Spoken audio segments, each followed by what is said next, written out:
Hello? Anybody home? Today, I want you to open your mind. Almost come to the conclusion that the story is so damning that the mass of people can't deal with it. We are in process of developing a whole series of techniques to get people actually to love their servitude. We face a hostile ideology, global in scope, atheistic in character, ruthless in purpose, and insidious in method. For we are opposed around the world by a monolithic and ruthless conspiracy that relies primarily on covert means for expanding its sphere of influence. To change the minds and the attitudes and the beliefs of the people to bring about one world socialist totalitarian government. The potential for the disastrous rise of misplaced power exists. It has patterned itself after every dictator who has ever planted the ripping imprint of a boot on the pages of history since the beginning of time. If you can get people to consent to the state of affairs in which they are living, then you have a much more easily controllable society than you would if you were relying wholly on clubs and firing squads and concentration camps. Tools of conquest do not necessarily come with bombs and explosions and fallout. There are weapons that are simply thoughts, attitudes, prejudices. As you connect the dots between different people, organizations, religions, history, suddenly the picture starts to form. The kingdom of God is within man, not one man, nor a group of men. Someone born in the United States is not more special than someone born in Mexico. Someone who is white is not more special than someone who is black. They're just vehicles for the consciousness to experience. They do not want your children to be educated. They do not want you to think too much. It was learned that the aliens had been and were then manipulating masses of people through secret societies, witchcraft, magic, the occult, and religion. They reach into our children in music, television, books. Prey on children's innocence. How can I disprove lies that are stamped with an official seal? So if you have the opportunity to stand next to one of these machines, it feels like an altar to an alien god. Genetic power is the most awesome force the planet's ever seen, but you wield it like a kid that's found his dad's gun. The Army Air Forces has announced that a flying disc is now in the possession of the Army. Too many others know what's happening out there. And no government agency has jurisdiction over the truth. Any state, any entity, any ideology that fails to recognize the worth, the dignity, the rights of man, that state is obsolete. A case to be filed under M for mankind in the Twilight Zone. It's about time some of you got acquainted with the real hard truth. It's the heart that says, I will not acquiesce. Freedom is the privilege to be right. Freedom from the disasters and our mistakes. You don't connect the dots. It's just a mass of what's all this about.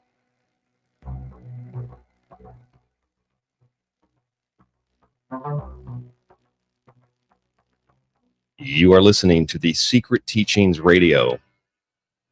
I'm your host, Ryan Gable. If you'd like to contact the show, you can email rdgable@yahoo.com and find us online at www.tstradio.info, thesecretteachings.info.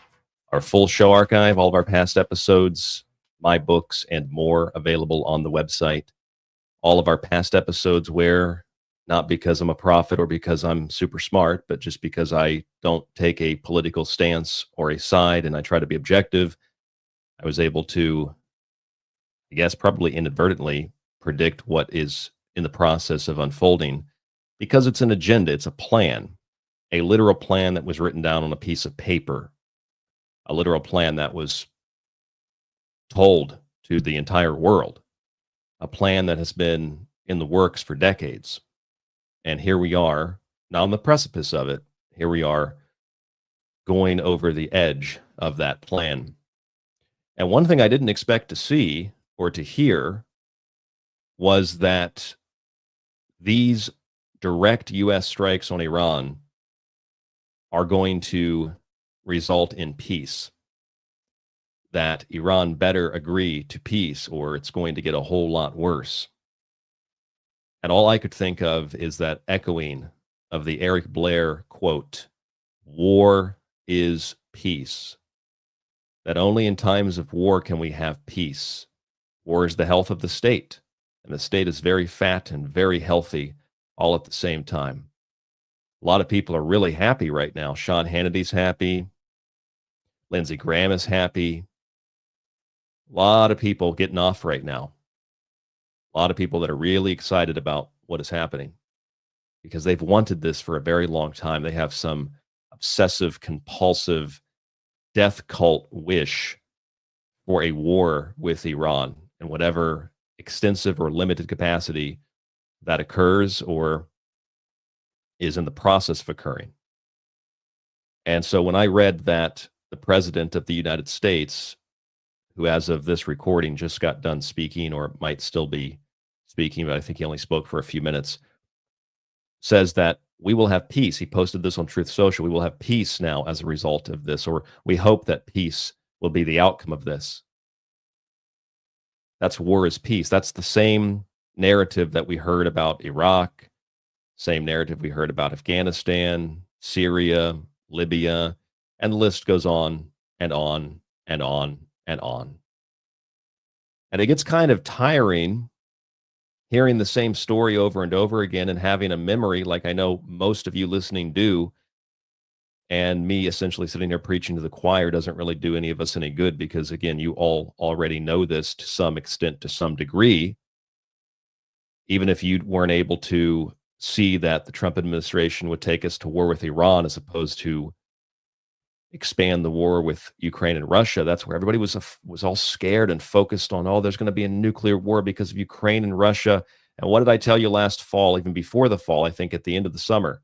No, the war will happen via Iran and via the Trump administration if he wins, because this administration, the people that he was surrounding himself with and the people that gave him money like Mary Madelson, $100 billion, were hell-bent on carrying out that final stage of the war plans for Iran. You know, the Iran that John McCain used to sing about. What's that Beach Boys song? Bomb Iran, bomb Iran, bomb Iran, bomb, bomb, bomb, bomb, bomb Iran. These people are, and I don't think there's a word in any language that suffices to express it, but these people are, for all intents and purposes, and for lack of a better word, they are psychotic. And that doesn't mean that the leadership of Iran aren't psychotic, but our leaders are absolutely psychotic. And as a matter of fact, if you want to talk about a real psychopath that you didn't need to wait for this week for what just happened to happen, or from what happened on the Friday the 13th at 3:30 in the morning, the initial Israeli strikes on Iran, all you had to do was look, like visually to look at someone like Pete Hegseth, who runs the Pentagon. And how many times have I told you that this guy is a psychopathic, homicidal crusader? And I don't mean that figuratively. I mean literally, the guy is a psychopathic crusader. He doesn't believe that Muslims, or really for that matter, any other religious group, has a right to exist. He believes that only Christianity, his militant form of conquering and slaughtering Christianity, is the only religion that has a right not only to exist in the United States, but to have a right to exist anywhere in the world. He is a literal crusader who is tattooed with literal crusader tattoos. This is not a theory. You can physically see the tattoos. You can read and you can listen to what he says. The guy is an absolute psychopath. He is a absolute crazy person. He is somebody who, if you were to maybe watch that movie Psycho, this guy could play that role of Christian Bale. He looks like it when he smiles. The guy is an absolute monster. And this is the guy who probably right now has an erection at the Pentagon because he just carried out his dream of bombing Iran, the same dream that Netanyahu has had for decades and decades and decades, the same plan that was run through administration after administration after administration. We took out the little guys, you know, the little Iraq that we financed and funded, the Al-Qaeda groups that we financed and funded, Hamas, ISIS, and the list goes on and on and on. And now we get to the main course, which is Iran. It's literally in the playbook. It's part of the plan. It's been discussed. It's been easy to predict because they said they were going to do it. And people are asking me, how did you know? Because they said that they were going to do it. Because they appointed somebody whose main goal was to destroy Islam and to attack Iran, even though Iran's not even completely Islam Muslim. So, which is a huge misconception in the West. So this is where we find ourselves. A literal modern-day crusader who runs the Pentagon and an entire administration of people that are blackmailed, compromised, people that have sold out, people that are, I think, not just lost or paid off or blackmailed or compromised, etc. These are people that are possessed. I believe that. I believe that they are possessed by some kind of demonic entity or some kind of demonic presence. I think that's what it is. And that doesn't mean that it's like some kind of entity that is accessing our dimension from some other place. It means like it's a spirit of. Like somebody's happy, they bring a really happy feeling to the room. Somebody's sad, it kind of brings the whole room down. These people are possessed by a spirit of something. Now, I'm not exactly entirely sure what that spirit is. We have maybe a little bit of an idea because we can literally see some of these people actually look like demons from the Infernal Dictionary. We are in a situation that's just so bad, and I don't know why it's so easy to trick and to deceive and to manipulate people like this. And I just don't understand why people don't have more of a memory. It's really shocking, actually, how we can go from weapons of mass destruction to, they got nuclear weapons. It's going to happen. You're going to see it.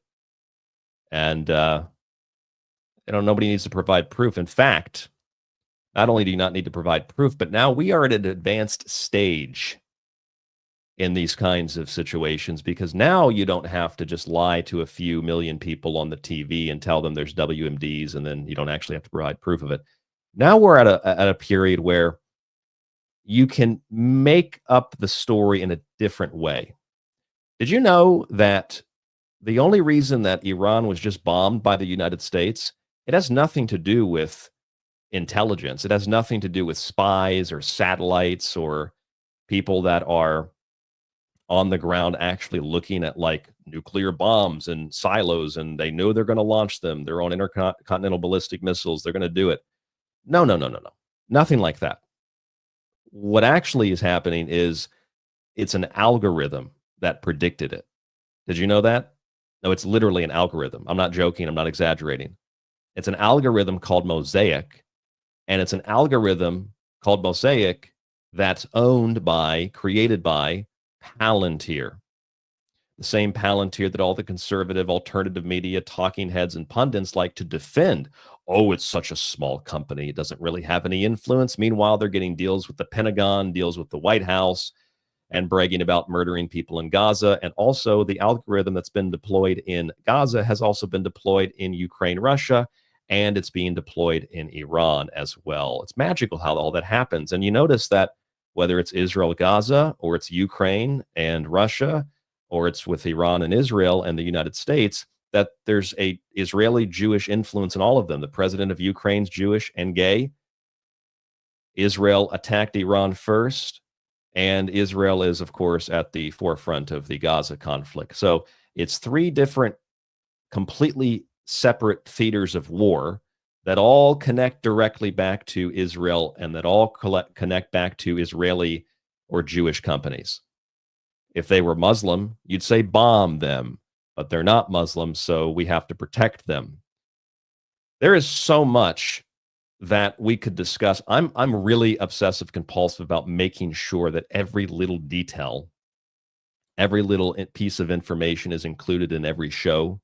And I know that's not practical, so I'm trying to do my best to present you with the nutshell, the encapsulated version of what is happening.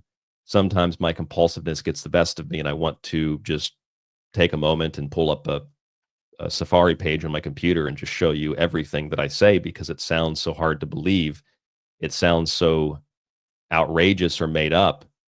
And yet it's like I have to go back sometimes and double check my source. Did I remember that correctly? Did I read that correctly the first time? There's no way that I'm like one of 10 people that noticed this on the internet, or there's no way that it actually says that. And even though that's the headline or that's whatever the story is, everybody's reporting on it differently. Like, oh, we're going to have peace now that we bombed Iran. It's going to be peace. He's the peace president. It's like, did we forget everything that happened in the last week and change? Like, you can't lie and then bomb somebody and then lie again and then bomb somebody again. Like, you can't go from the U.S. had no involvement to the U.S. was kind of behind it and worked with Israel to the U.S. might intervene, even though they just said that we kind of helped them in the first place. And then we go to, it'll be 2 weeks, and then bomb them again and then tell them it's you that don't want peace. You don't want peace. You don't want peace. That doesn't make me a fan of Iran. It just makes me able to read the lines and read in between the lines. And there's something very, very wrong here. There's something very off here. This, I believe, is a demonic presence. It is present in the faces of people like Laura Loomer. It's present in the faces of people like Rabbi Shmuley. It's present in the faces of people like Benjamin Netanyahu. It's present in the faces of people like Randy Fine. It's present in the faces of people like Yuval Harari. They are literally demons manifest. They are literally monsters that have physically expressed themselves in a diabolical fashion. And we know this is true because not only do they visibly look like this, but they act like the demons that they look like, that we're told in the Infernal Dictionary of Colin de Plancy from the 1800s. This is how the demons act. This is how these people act. This is how these creatures act. This is what they do. It's how they behave. We say demons, it's usually misinterpreted, but demons is a daemon. It's a part of you. It's not an outside thing, but you're possessed by a spirit of wickedness, or maybe you're possessed by the Spirit of Christ, and it's all happy songs and church music, and everybody's praying and holding their Bibles. And a lot of Christians are excited right now because, they're bringing about Armageddon. Yeah, Jesus is going to come back.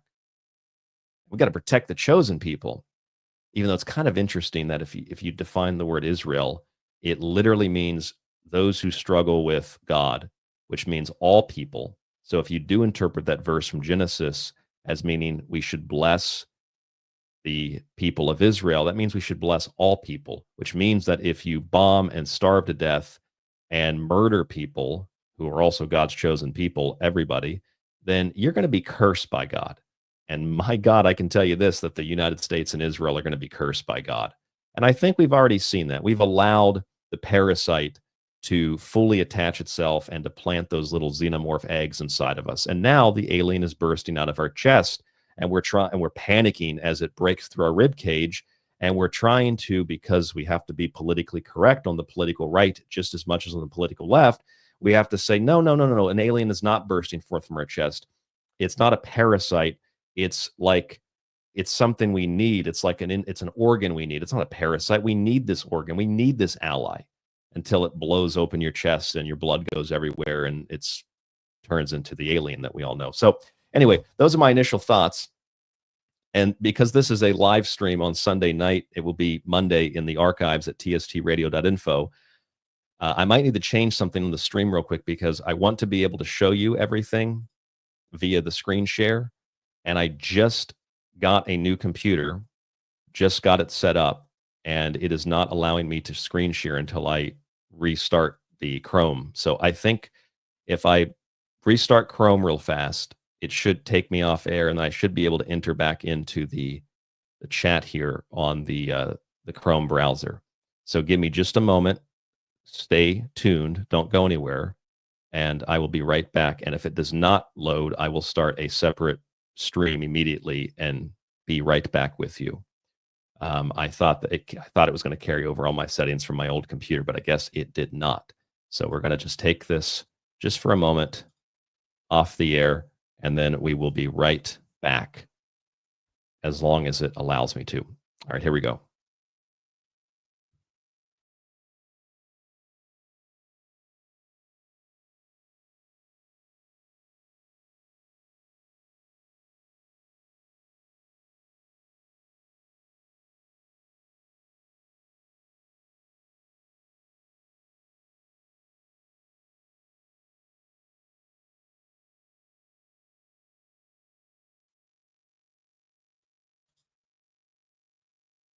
All right. Hopefully we are back and the stream is active. It should allow me now to share my screen so I can show you some of the stuff that I just shared with you over the last 20 minutes. Let me put up our show promo once again.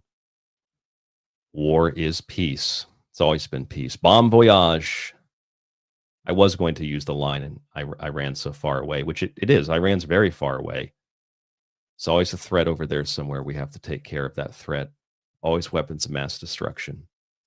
Okay, so let me bring up the things that I have said thus far because they sound like I'm making them up. Let us begin with the Miriam Adelson $100 million because that kind of gives you an idea of where the priorities are of the Trump administration. This is the woman, of course, who said that he is the savior of the Jewish people, which I think is going to play very heavily into what's going to transpire over the next couple of weeks. Because see, the thing is now it's checkmate. It doesn't matter which direction you move. It's checkmate. The game's over. Now we're going to see the outcome of the game. We're going to see the outcome of who won and who lost and how that's going to affect us in the real world, not in the fantasy delusion that everybody lives in. And that's going to work out one of two ways: a larger conflict, a much larger war, or it'll be peace or temporary peace. If you have the larger conflict and the larger war, well, those are some really nasty optics. And then you can do anything to justify stopping that war. People will do and believe and take and accept anything to stop that war. Probably won't last too incredibly long. It'll be drawn out in terms of, regional conflicts or strikes, just like Ukraine, Russia, Gaza, which has been going on for decades, not since October 7th. And I'm sure in some capacity, it'll continue to go on that way. It's not going to be exactly like Iraq or Afghanistan, though. It's going to be different. Just like everybody expected, there'll be a false flag attack on the Nimitz. Told you that wasn't going to happen. It's utter nonsense. You think they're going to tell you what the target is? No, somebody says that stupid stuff on the internet. It's probably a Pentagon talking point, and then everybody picks it up and oh, it's my idea they're going to bomb the Nimitz. No, they're not going to bomb the Nimitz. And if they did do that after the fact, it's just another layer of disinformation. I told you didn't need to bomb the damn thing to do this. You don't need any evidence. You don't need the Constitution even. They'll just say, well, it's the War Powers Act, and we have to act now, and the president has the authority, and here go the B-2s, and then they've got B-2s propaganda videos, B-2s going down the runway. Everybody's like saluting and crossing their heart, and some people are jacking off. Everybody's like, these bombers are so cool. Look at these bombers. Yeah, and they're about to come as the bombs explode. Everybody's jacking off. There's sperm and explosions and body parts going everywhere. These people are sick. These people are psychotic. These people are demons, and it possesses not only people like Pete Hegseth, it possesses people like the mass majority of MAGA who try to justify all of this. Well, he did say that he didn't want him to have a bomb. He did say this in like 2014. So we think that this is all par for the course.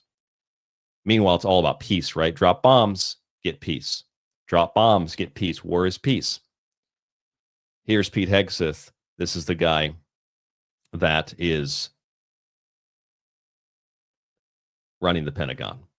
And he got a new tattoo recently. We did talk about this on a relatively recent show. Pete Hegseth got a new tattoo. It says kafir, which is an Arabic word that means infidel or non-believer.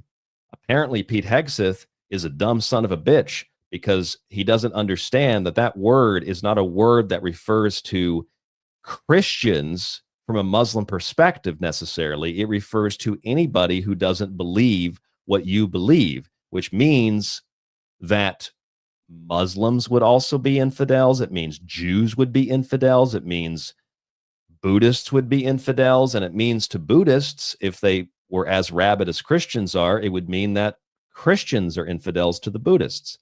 It just means someone who doesn't believe. And ultimately, the word infidel refers to the carnal nature of the self, and it relates to the person who does not have God. It relates to the person who no longer is a child of God because they don't struggle with God anymore. They've rejected God. That's what an infidel means. And when you paint yourself as an infidel because you think it's cute and you like to troll people, and you completely ignore the original root word for Israel, which means those who struggle with God, and you think that Genesis gives you some kind of moral, ethical, even legal or lawful justification to do everything that you've done over the last 30, 40 years or more, maybe 50 years. I mean, God, going back to the 50s and with the overthrow of Mosaic, the Bible gives us the ability to do what we're doing with no repercussions. And you don't understand that Israel means everybody, which means that when you kill people in the name of obtaining blessings from God, not only is it selfish and erratic and crazy, it's also, I think, proof that there definitely is a God. There definitely is a form of evil, and that's the main personality, if you will, of that evil. It's like inversion. That's why the word evil is EVIL and living is LIVE. EFIL, evil, or LIFE, life. EVOL, evol, LOVE, love. Love, life, and live. The opposite is evil. That's a real thing. And so if you kill people in the name of God and you kill people in the name of peace, you're not going to be blessed by God. You're going to be cursed by God. And people like Pete Hegseth are going to be cursed by God. The God that they worship, or like that little Freudian slip I heard from Trump earlier. Did you hear the Trump speech where he had a little Freudian slip and he said, I want to thank a particular God? Yeah, these people are worshiping Satan. They are worshiping Moloch, and Moloch demands a lot of children be sacrificed to him. And that's what these people are doing. Pete Hegseth is a dumb son of a bitch. And when you get something like that tattooed on your body because you want to troll a major religion and you run the Pentagon and your whole goal is to launch a crusade against those people, which I'm sure he doesn't even understand that Iran is not like completely Muslim. Most people don't even understand that Syria is Christian, Iraq is Christian. Like there's churches all over the place. You know who bombs them? Israel bombs them. Israel loves bombing churches. You want proof of that? You want to see it? Here, we'll just look it up in real time. We could type in Israel bombs churches, Lebanon. We'll see if we'll try different search engines because I know that there are dozens of articles on this. Here's one: Israel missile destroys Catholic church in Lebanon. I'm sure that was an accident, right? They maybe they built a terrorist facility inside the Catholic church. Second oldest Lebanese evangelical church bombed by Israel. There's another one. You notice these are all like Arab reports because they don't hate Christians, but the Jews clearly do. How about the one where it's a tradition to spit on Christians? You want to see that one? We can look that up. Israeli settler activists, far-right activists spitting on Christians is a Jewish custom. Now there's videos of it. People trying to preach and then you get spit on. And Jesus Christ. And then they punch the woman in the face. Here's another one. Orthodox Jews filmed spitting at Christians in Jerusalem's old capital. It's old city. It's everywhere. And then the BBC apologized after a documentary claimed Jews spit on Christians as a Jewish holiday ritual, because they do. They do. In fact, Ben Gvir said, here's another article, spitting on Christians in Jerusalem is not criminal. You can spit on Christians, totally fine, no big deal. So I'm a little bit confused. I've always been confused about all of this. I'm trying to figure out what's going on. You know, we're 30 minutes into the show tonight, and I haven't even really touched on the main reason I decided to do the main live stream tonight, and that is I want to point out some things that have not been addressed. And I think that they're things that maybe this show is well qualified to address. We're going to use some critical thinking here, okay? And the critical thinking applies to two major themes. The theme of they're going to have a bomb and the theme of they chant death to America. It's all very Orwellian because, see, what happens is Americans have no idea what's going on in their own city. Most Americans don't know what's going on at their neighbor's house. They certainly don't know what's going on in Iran, Iraq, Afghanistan, hell, even Israel. We just know what the media tells us or what is posted on social media nowadays. We don't really have any idea. We have no clue. We've gone from trusting the mainstream media to trusting influencers like Tim Pool, who meets with Benjamin Netanyahu. And furthermore, people don't want to care because they either don't want to deal with it, and that's understandable, live your life, that's probably the best thing to do, or it's some religious war that they're participating in, like the Holy War in the Dune series, which is mostly about Christians and Muslims. And you don't think the main character Paul is named Paul for some accidental, coincidental reason, right? You don't think that the Fremen are Muslims in the desert. You don't think that's an accident, right? No, a lot of it's based off of Islamic and Muslim history, Arabic. A lot of the names are Arabic. Like and it's about the Holy War. That's what this is. Except it's not happening 9,000 years from now. It's happening now. This is part of the Holy War. And so if you think about the idea of them having a bomb or having chanted death to America, I mean, my question is this: why? Just hear me out. You might have heard me say this before, but I want to go a step further. Hear me out on this. Why can't Iran have a bomb? Let's just play through this logically. Why can't Iran have a nuclear bomb? Why? What's the reason? Well, what I was told was they would bomb Israel or they would do something to the United States. That's what I was told. Have you ever considered this? Have you seen what the Iranian government has authorized in Tel Aviv over the last couple of days? A barrage, a bomb voyage of hypersonic missile attacks and others that have leveled buildings and destroyed parts of Israel in several cities. They don't need a nuclear bomb to do that. In fact, Iran has so many hypersonic missiles. This is just what we know about. They have so many missiles in general, they could level the entire country of Israel if they wanted to with those missiles. You don't need a nuclear bomb to do that. And frankly, do you really think, let's just put this out in the open because I guess other people are too dumb or too afraid to say it.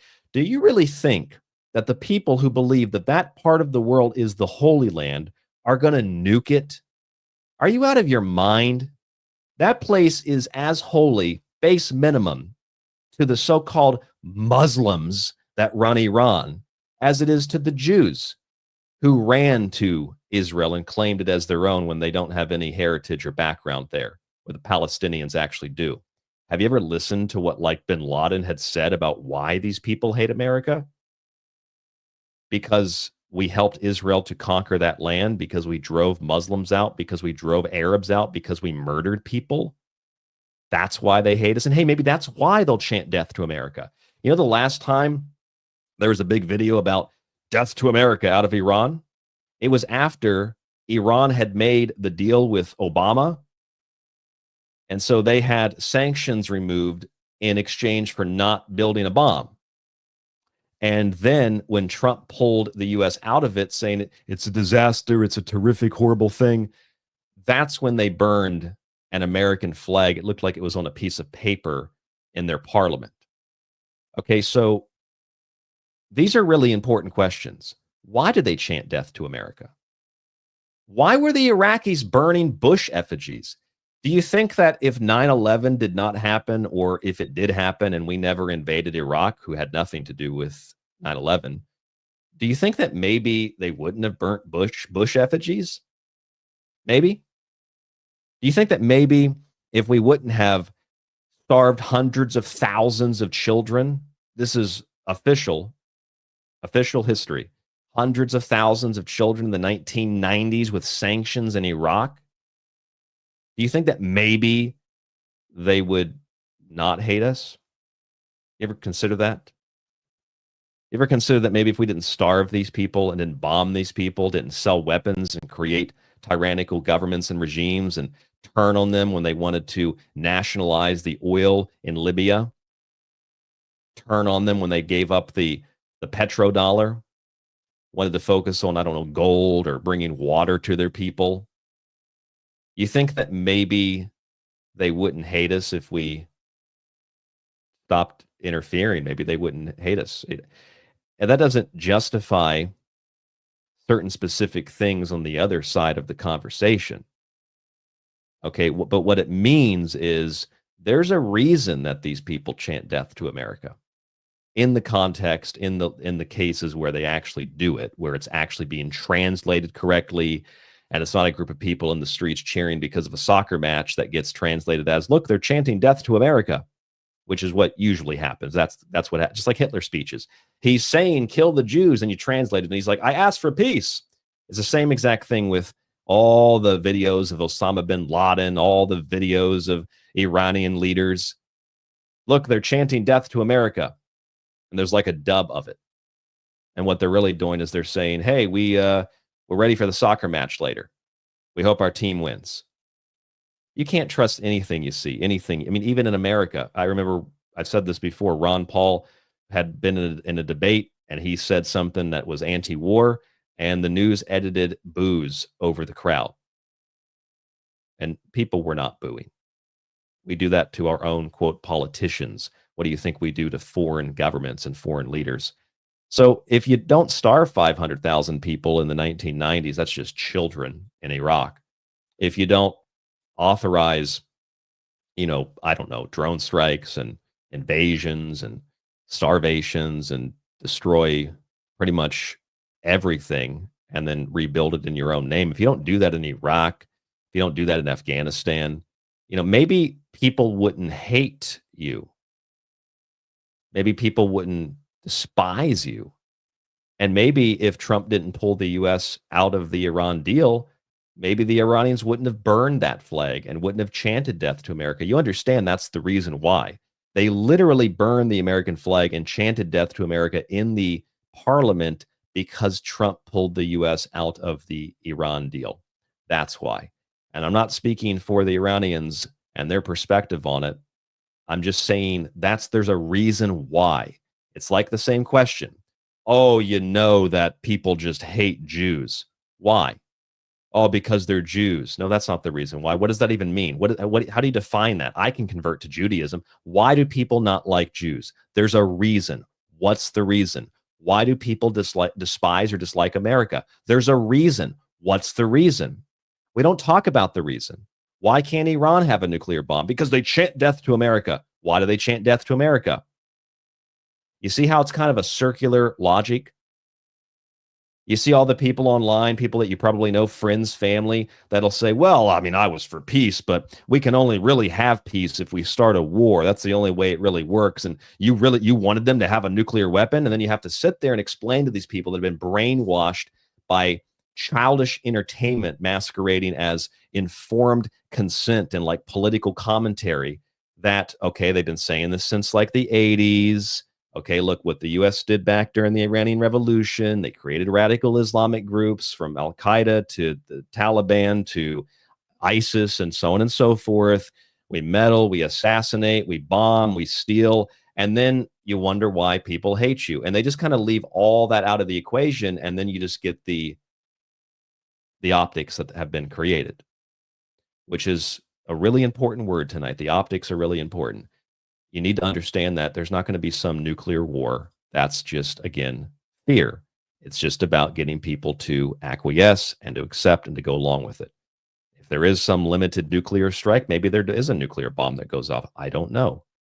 It's probably more likely if that happens, it'll be Israel detonating one of theirs that they don't admit that they have and then blaming it on Iran. See, the problem is what we have all been afraid of coming is here. Like it's close to having its final form. Okay, it's here.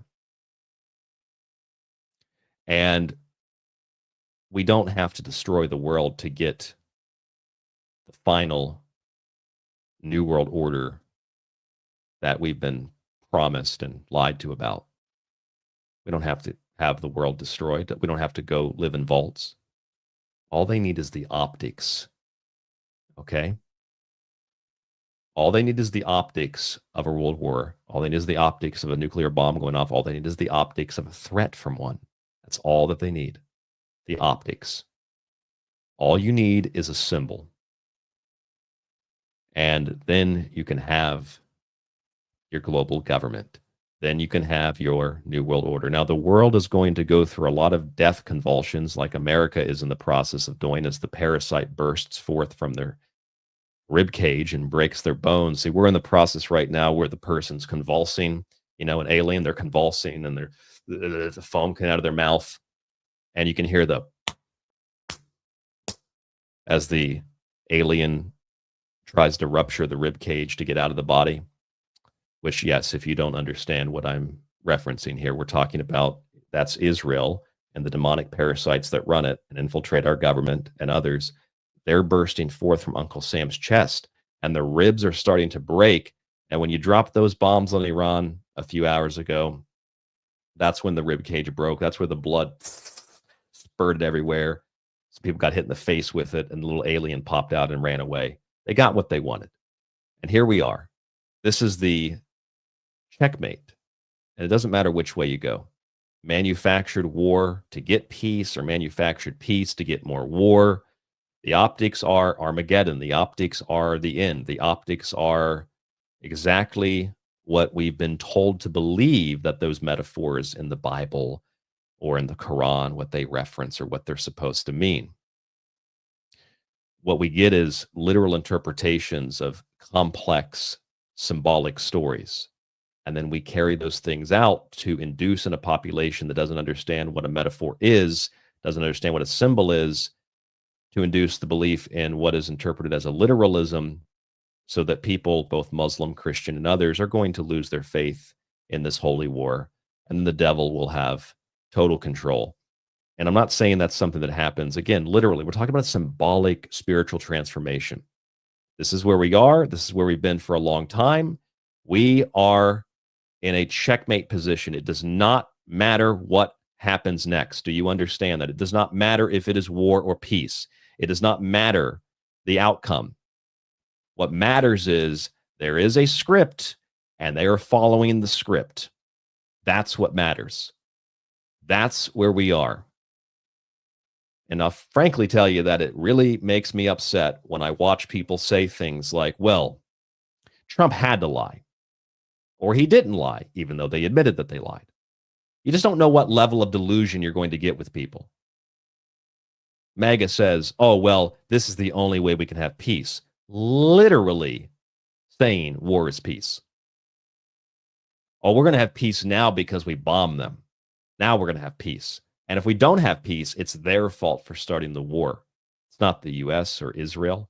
You notice that too. Israel kind of fades into the bush like Homer Simpson. In the U.S., the big thug that works for the gangster who runs it all, the big thug comes out and they start beating people up. And then everybody forgets that it was really the boss that started the whole thing.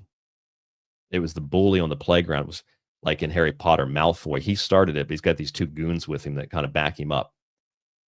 That's all the United States is to Israel.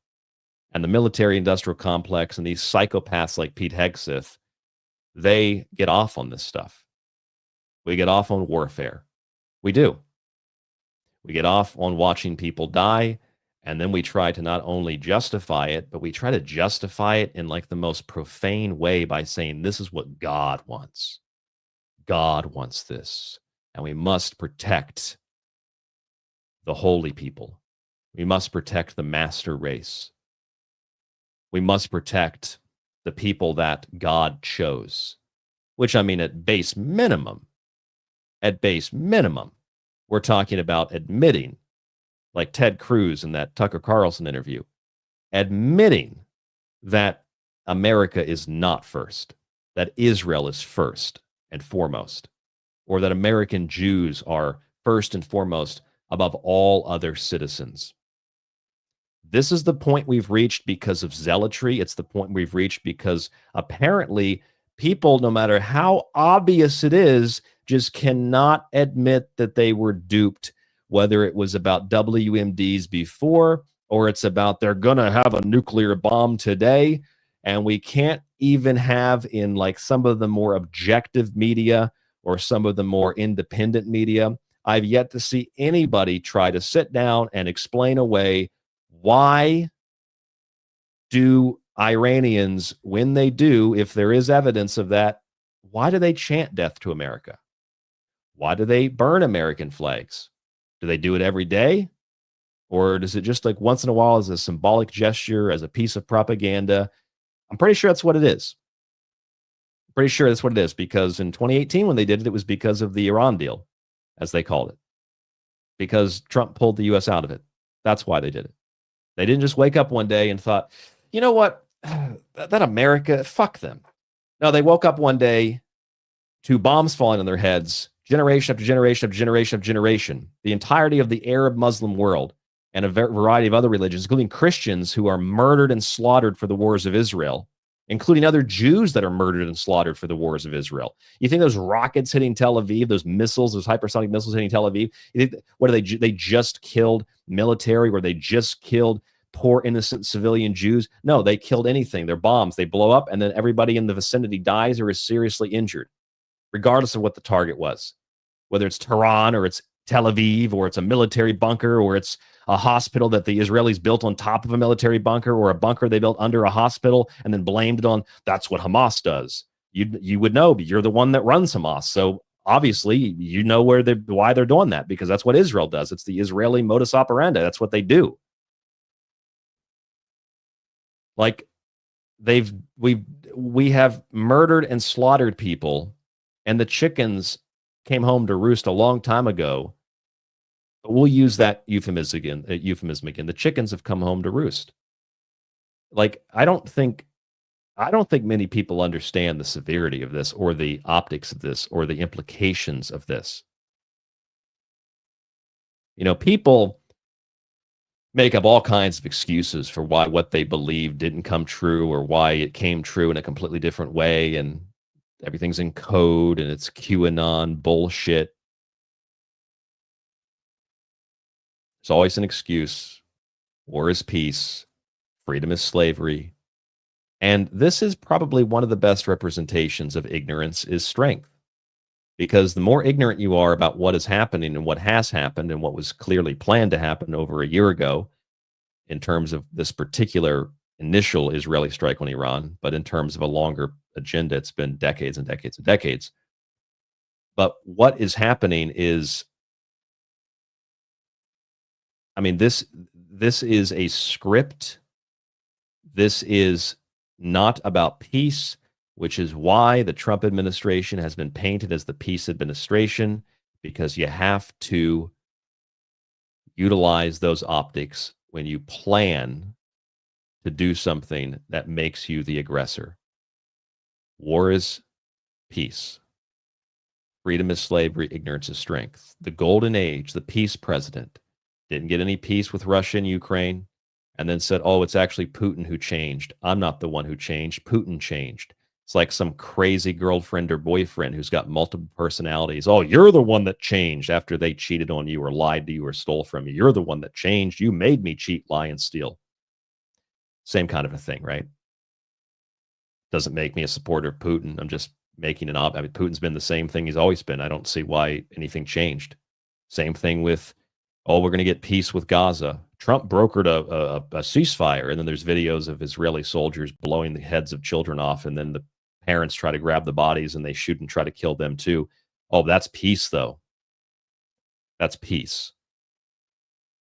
Okay, this is what Orwell wrote about, because this was happening when Orwell wrote that book. The same thing was happening in the world that he lived in. It wasn't a prediction of the future, in so much as it was a statement of the present and how things would become even more deranged in the decades to follow. Now we're, what, 40-something years beyond 1984? And it's incomprehensible to even scholars of that work and of history. Because, again, as I said earlier, do you know how all these decisions were made? Do you know how the decisions were made to bomb Iran? I played you the Tulsi Gabbard clip where she said they don't have it. I can read you, as a matter of fact, I should read this to you. I can read you the IAEA, the International Atomic Energy Agency, evidence or findings, the May 31st report about Iran. And I can show you that the only reason that they actually attacked had nothing to do with the IAEA necessarily. It had to do with an algorithm. That's why we attacked. You know, it's kind of like, did you see the new Mission Impossible, or did you see the first part of the new Mission Impossible, Dead Reckoning?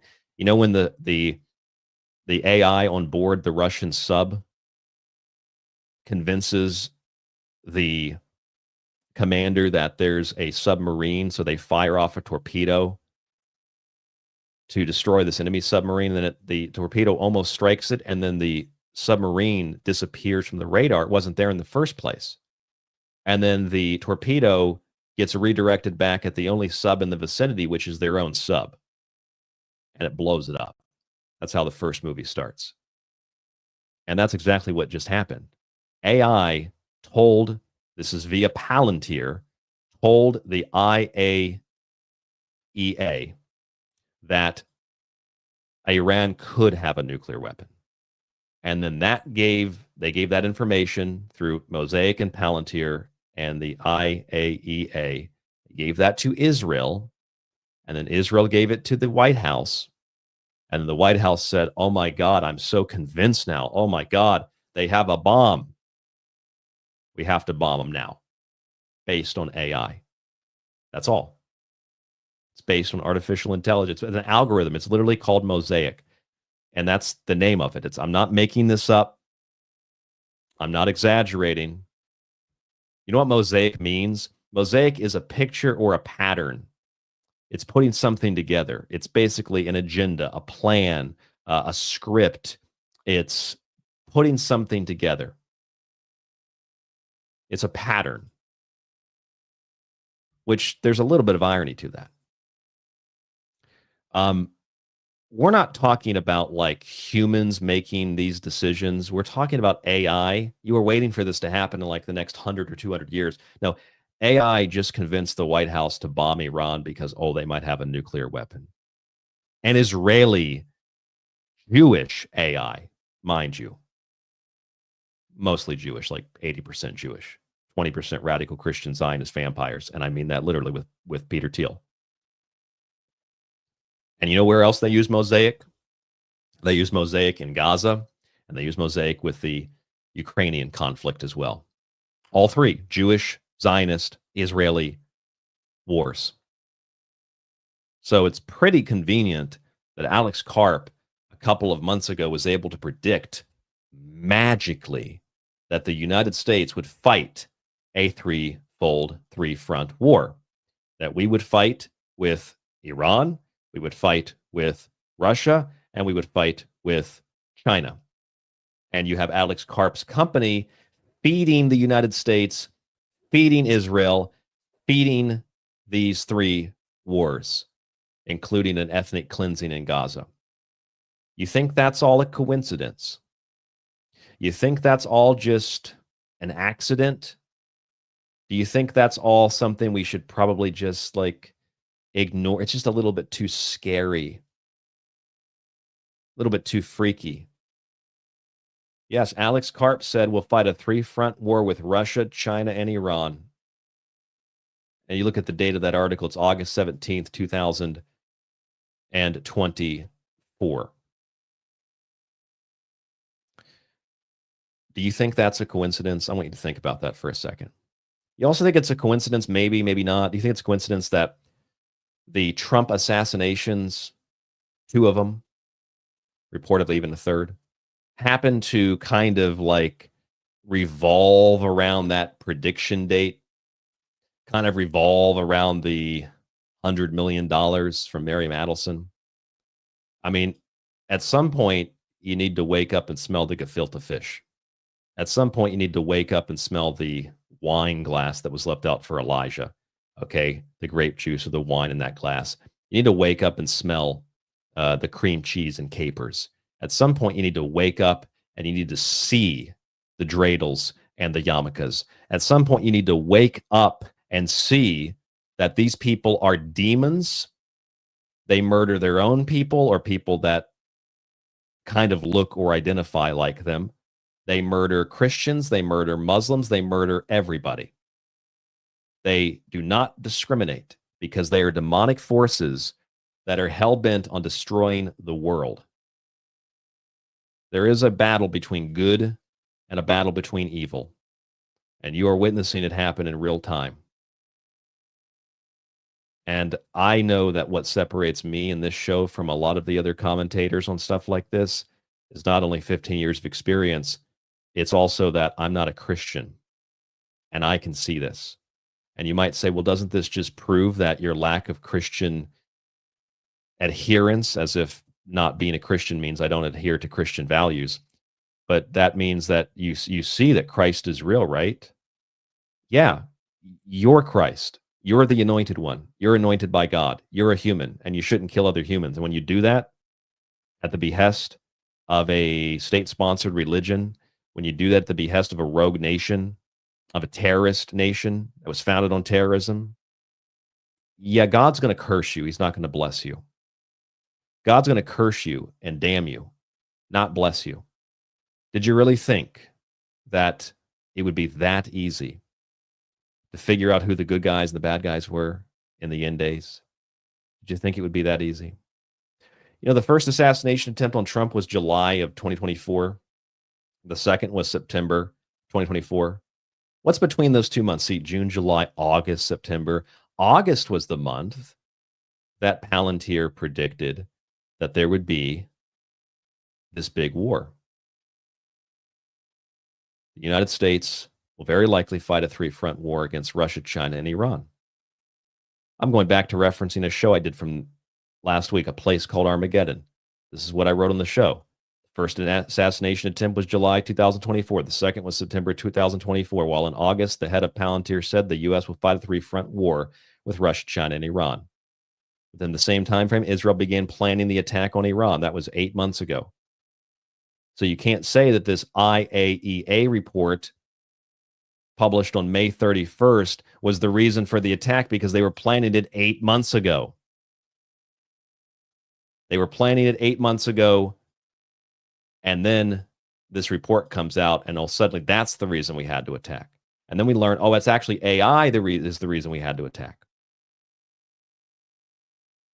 That report from the International Atomic Energy Agency assessed that there is, quote, no credible indication of ongoing, undeclared, structured nuclear programs. The director of national intelligence, Tulsi Gabbard, said the same thing in March. Now they got to her because she just posted on social media, don't misunderstand my statements. Don't take them out of context. Nobody took them out of context. It's what you told Congress. Our top spies reportedly said the same exact thing. U.S. spies said Iran did not have these intentions and did not have a bomb. And you know what the president said? I don't really give a shit what our intelligence agency said. I don't really care what Tulsi Gabbard said. I don't really care what our top spies said. I don't really care because I know it's true. You know how he knows it's true? Because Palantir told him it was true. And that's the same Palantir, by the way, that has just recently signed contracts. It's amazing timing. Has just recently signed contracts with the Pentagon and the White House. I guess that's all just a big coincidence too. Didn't I tell you on a recent show? Didn't I say that the contracts that Palantir had signed were preparation for war? Here's OpenAI, which is Sam Altman's company. And here is Palantir, a $1.3 billion contract with the Pentagon. As AI goes to war, and AI going to war means that humans are no longer making the decisions. AI is making the decisions. Okay, so what does that all mean? Well, it means that you're not in Kansas anymore. It means that there is no United States of America anymore. There's the United States of Israel, where Israel is the capital, and the 50 U.S. states are subordinate to the country that has literally captured our capital with their flags everywhere. That's why you plant a flag in a nation's capital. That's why Israel planted their flags all over Syria. Because when you do that, that means you've conquered that territory. That's why there's Israeli flags all over our Capitol building. Okay, this is where we are. There is no United States of America anymore. There's no more give it a week, give it 2 weeks, trust the plan. It's all about peace. We have to bomb people to have peace. No more of that. None of that matters. If you want to have a conversation with me, if you want to exist in the real world, then as a mega supporter, you need to understand and you need to admit out loud. You don't have to say it to me. You don't have to say it in a chat. Don't have to say it online. Just admit it to yourself. I was wrong. I was duped. I was conned. I was lied to. I believed that the feud between Netanyahu and Trump was real. It wasn't. I believed that Trump was going to bring us peace. He didn't. He brought us war. Just admit you were wrong, and then we can solve the problem. But since people won't admit they're wrong, we have to starve 500,000 children in Iraq. Because people won't admit that they're wrong, we have to level Afghanistan. We have to level Syria. We have to level Libya. We have to level Iran now because they're just bad people. They hate America, which even if they did hate America, like what's the reason for that? I'm sure they do hate America. What's the reason for that? What's the reason? And then if you want to go a step further, what's the reason for Iran hating the United States? What's the reason for most of the world hating the United States? Interventionism, world policing, not admitting when you're wrong, being arrogant. I know I told this story, but when I was over here in Japan last fall, I took a train. I was on a Shinkansen, and I was going down south toward Hiroshima to see the bomb dome. And I sat next to this woman who was probably in her late 40s, 50s. I can't really tell because people over here look really young. And she spoke a little English, and we were talking. She started talking to me. Oh, are you from America? And we started talking. She used to be a teacher, she said. And she said, she put her hands up. She said, you're really thin for an American. And I said, yeah, I consider myself relatively healthy. She said, yeah, Americans are fat, aren't they? Just, you think that Japanese people are pretty calm and quiet. You get in a conversation, they'll just tell you what they think. There's no filter, I guess. She said, they're pretty fat, aren't they? And I said, yeah, we're like, other than Mexico, we're one of the fattest countries on planet Earth. I said, now that you said that, I'm curious, what do you think about, other than that, what do you think about Americans? And she said to me, she said, well, I think fat, and I think arrogant, and I think confrontational, and never want to admit that they're wrong. Just some random woman who was a teacher on a train in Japan said, yeah, I just think your country's really arrogant. No offense to you, but your country's really arrogant. They don't like to admit when they're wrong. That's not, and that's what she said is dead on true. I said, yeah, I actually agree with all those things you just said. It's true. We don't want to admit we're wrong, so we'll starve 500,000 kids. We don't want to admit we're wrong about weapons of mass destruction, so we'll continue to justify that and say it was such a success in Iraq, let's go to Iran. That's 3 times or more the size. Because you don't want to admit that you're wrong. Now, I mentioned Arrested Development last week on the show, and I played you that clip about the weapons of mass destruction in that show. There's another episode where the father is testifying, and his son is supposed to do the testimony, one of the testimonies for him, and they have this whole script. So the dad gets off and has him as his witness, and the son was on, I think he was on like whatever that diet is, you can't eat potatoes. And then since he didn't eat anything that day, he passed out at the lie detector. And the dad said, great, I'm going to get the lethal injection because my son won't eat a potato. And that's pretty much where we're at now. The whole world's going to get the lethal injection because some people can't admit that they were wrong. We're going to get the lethal injection because some Americans didn't want to eat that egg that was all over their face. And now you're not an American if you don't support total, absolute warfare with no questions.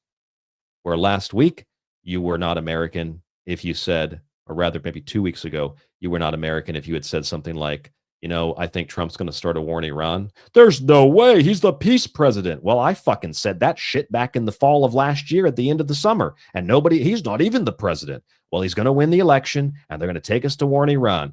You just hate America. You're a libtard, you dummy.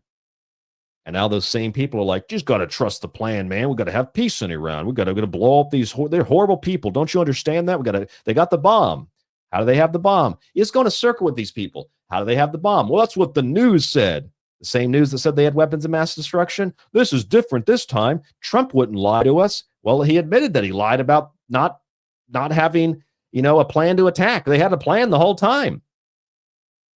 About the feud with Netanyahu, it was all a lie. Well, sometimes you got to lie. And it's like, then they just keep backtracking and backtracking. Sometimes you got to lie. Sometimes you got to bomb for peace. Sometimes you got to do, sometimes it's like, if there is any kind of like true Christianity in these people, you understand that the devil is like playing with you. The devil is convincing people that are so pro-Christ, pro-America, pro-Jesus, pro-conservative to adopt what is called neoconservatism, a war first, ask questions later mentality, and then to just justify it at every step backwards. Well, I guess you have to have war to have peace. You take a step back.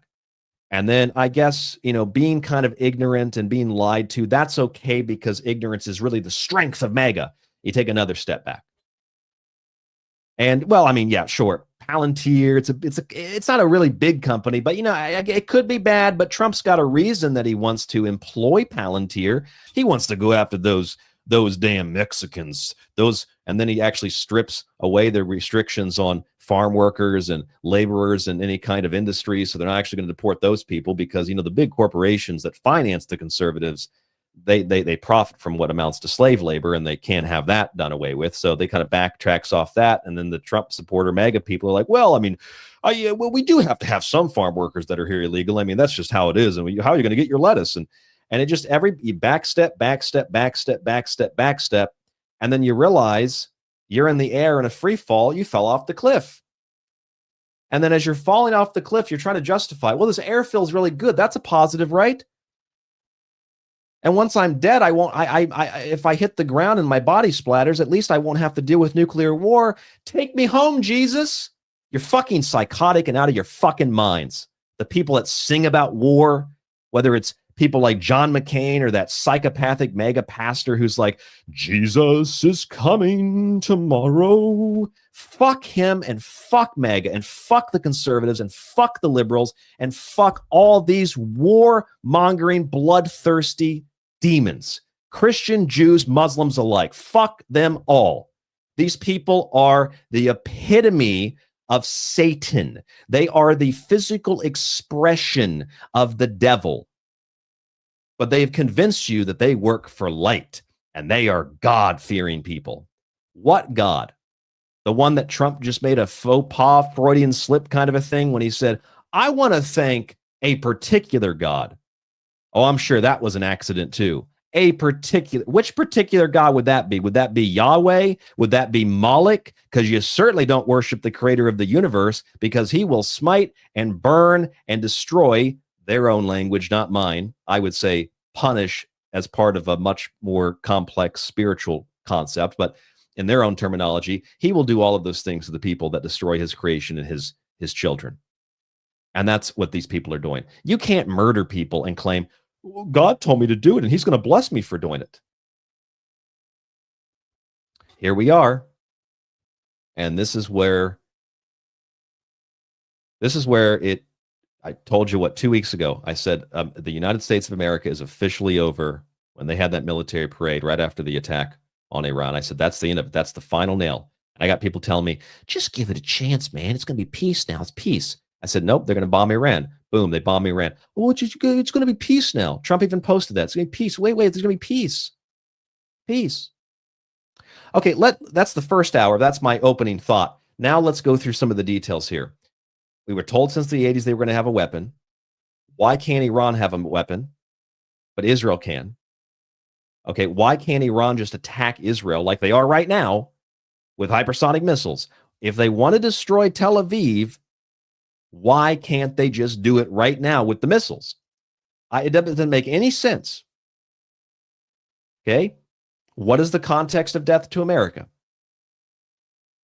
Well, the last time the Iranians chanted death to America was because the United States pulled out of the deal. Trump pulled out of the Iran deal. Why would Iran want to assassinate Trump, by the way? Because the response from the U.S. was, if Iran assassinates Trump, we'll just completely destroy Iran. Who does that benefit? That doesn't benefit Iran. That doesn't benefit Americans. It does benefit Israel. It fulfills Benjamin Netanyahu's weird sexual fantasy of watching people die and probably jacking off to it like the IDF do in Gaza. literally, or stealing the clothes of Palestinian women that they murdered and raped, and then dressing up in drag and then pretending to have gay sex with each other. You ever seen those videos? The IDF are some sick motherfuckers. Or they wave rainbow flags as they step on the bodies of children. Literally. You ever seen those pictures and videos? They wave the Israeli flag in Gaza, like every other picture I see, it's a rainbow flag. And somehow the Christians are like, oh, it's the Muslims that are the gays. It's the Muslims that it's like, well, I thought they hated gays, but they also love gays. I'm confused here. I thought Tehran's not the gay capital of the world. Tel Aviv is. Okay, and I just saw a listener post this in the chat. I was getting to this. This is kind of the whole point. Iran was not a threat, but it sure the hell is now. And you cannot unbomb it. There's some things you can't unfuck, and there's some things you can't unbomb, and you cannot unbomb Iran unless they are absolutely petrified of what is going to happen to them, that despite the fact that they're not in the wrong necessarily in regard to the illegal attack that Israel orchestrated, if they're absolutely petrified, they might still come back and try to have an agreement. But how are you going to have an agreement with a country that you had an agreement with under Obama? Trump took you out of it. Then Trump said we're going to have peace and then bombed you in the middle of peace talks. How do you have peace with a country like that? America did that. Iran did not do that. I love Trump says the entire Middle East, Iran's the perpetrator of terror. Well, okay, first of all, if that were true, how do they get their money? Biden gave him $6 billion. How much money did Bush give him? How much money did Israel give him? Okay, who finances terrorism? Israel and the U.S. At minimum, it's equal. It's just projectionism. You think Trump wrote that speech? The Bush speechwriter wrote that speech.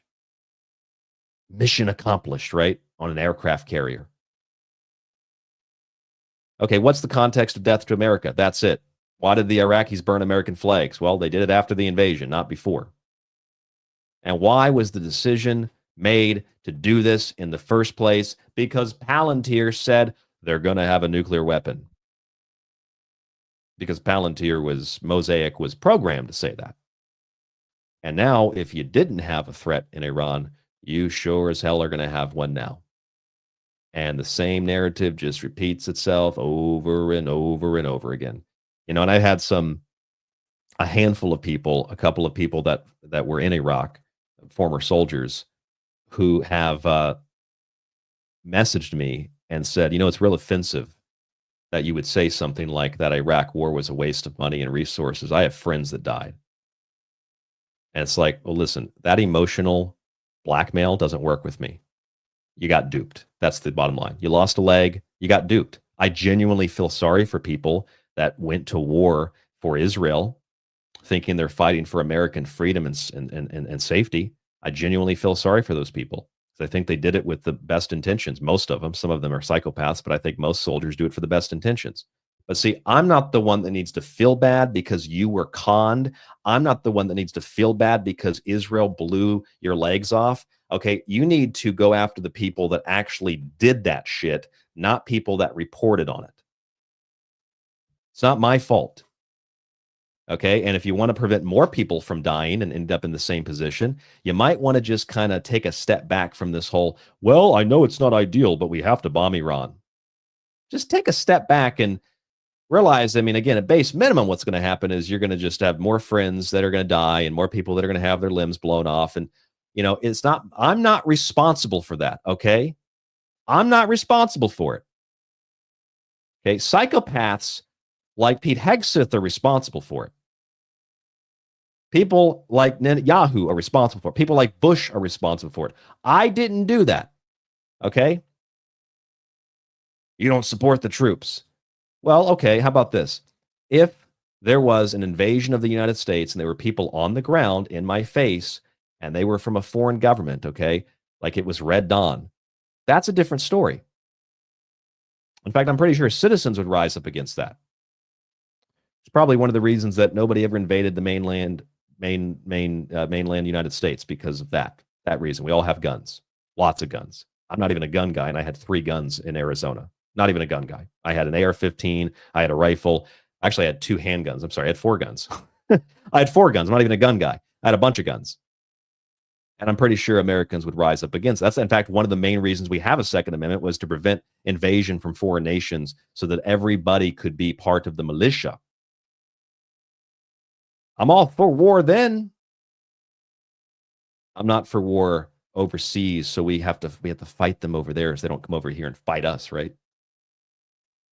Let me play this Fox News clip, this delicious, disgusting Fox News clip. These people are salivating.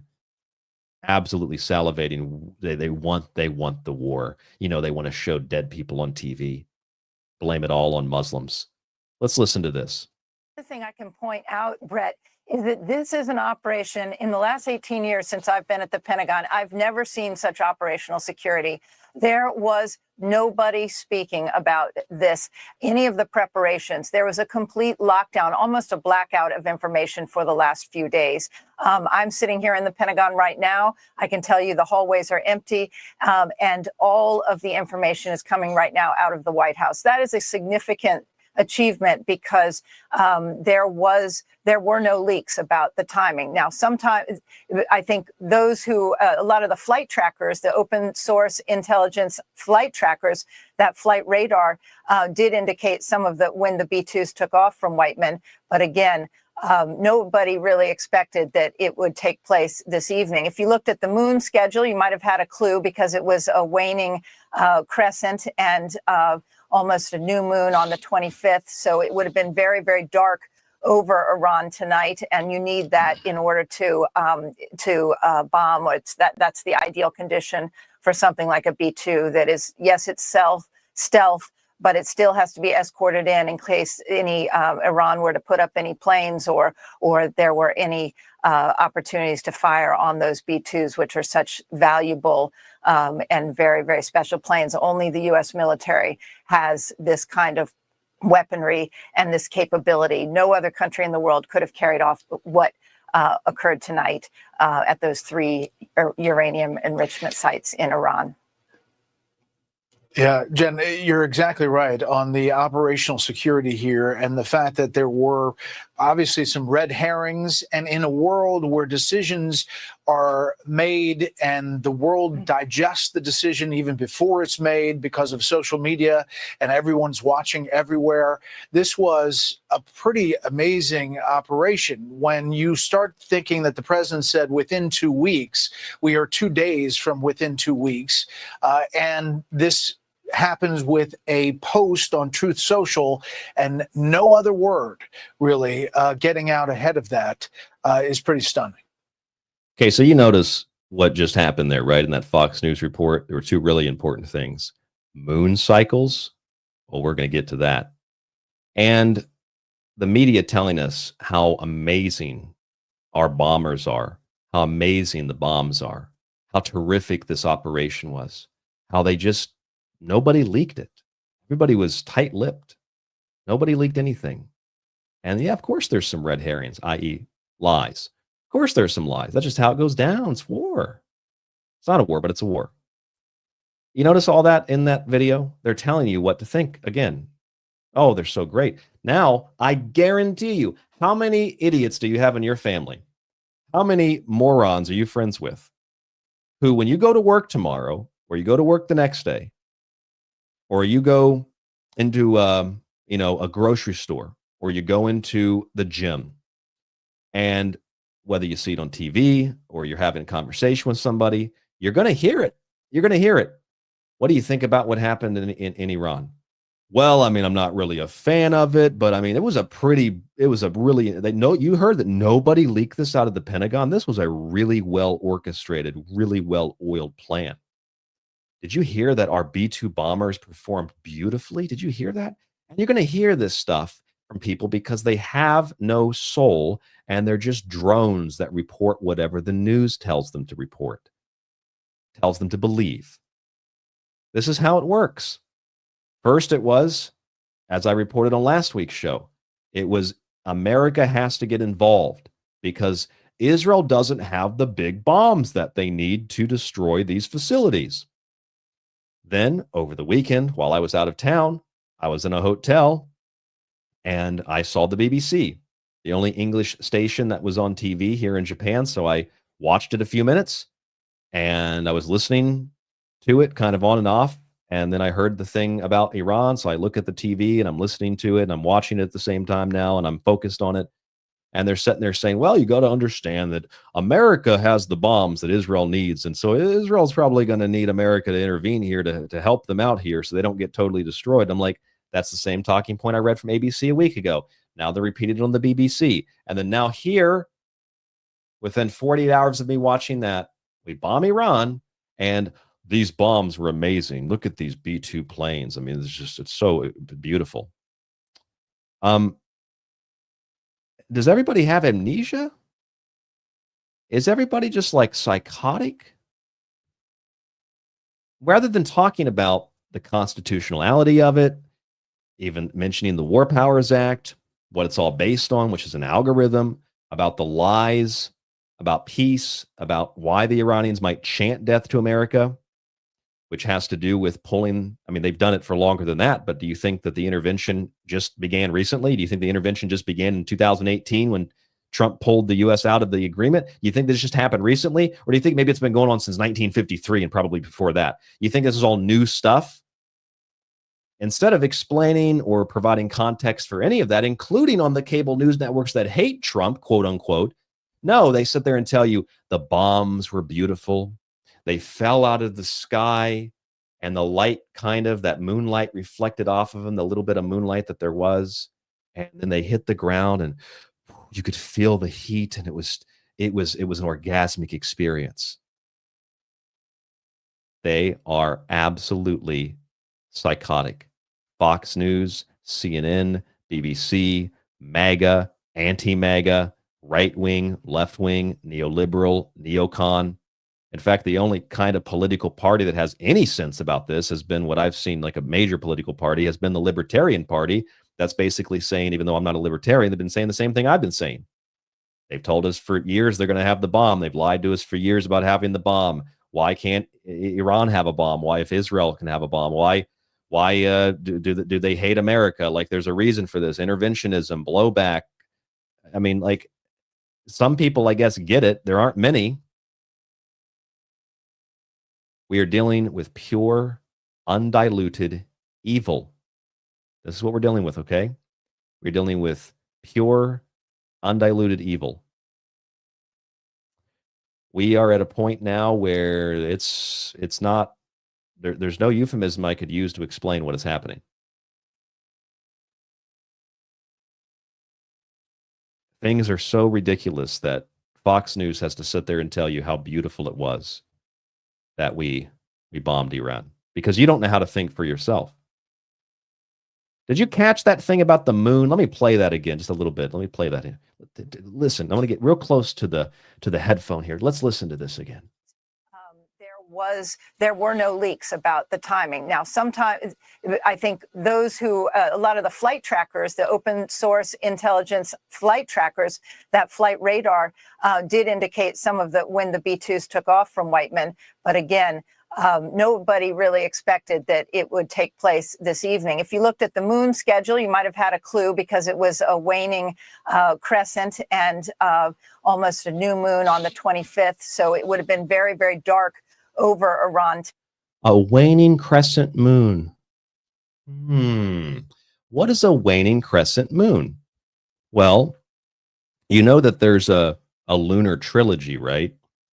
There's a mother, a maiden, and a crone, right? The mother, maiden, crone. This is the lunar trinity. And there are various mythological associations.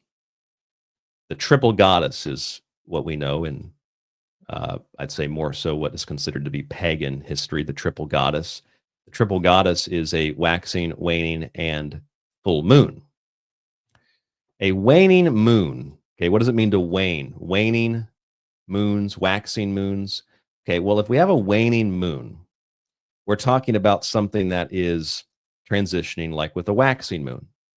And each one of these transitions, as with a full moon itself, is representative of, or we could say the other thing, the goddesses are representative of these cycles. And each one of these goddesses represents something else. You have a maiden, you have a mother, and you have a crone. You have early life, you have adult life, and you have death. Okay? And so each one of those cycles of the moon is associated with one of those goddesses, or vice versa. The goddesses are created to exemplify, to represent the moon. Would you like to maybe take a, I don't know how wild it is at this point. We want to take a wild guess. Who's associated with the waning moon? Well, that would be the goddess of darkness. That might be called, depending on the culture or the myths that you look at, you could call her Hecate. You could call her the black-veiled dark Isis. No, not the terrorist group, the goddess Isis. It is a number of different goddesses that you need to understand that when you're looking at the triplicity of the moon, or you're looking at black or dark deities in the mythological stories like Kali. Kali actually prevents demons from being born. That's why her tongue is out and she's licking up the blood, because the blood sprouts into a demon. She doesn't do that. There's a lot of misunderstandings about goddesses like this. But I want you to understand that we are talking about darkness personified.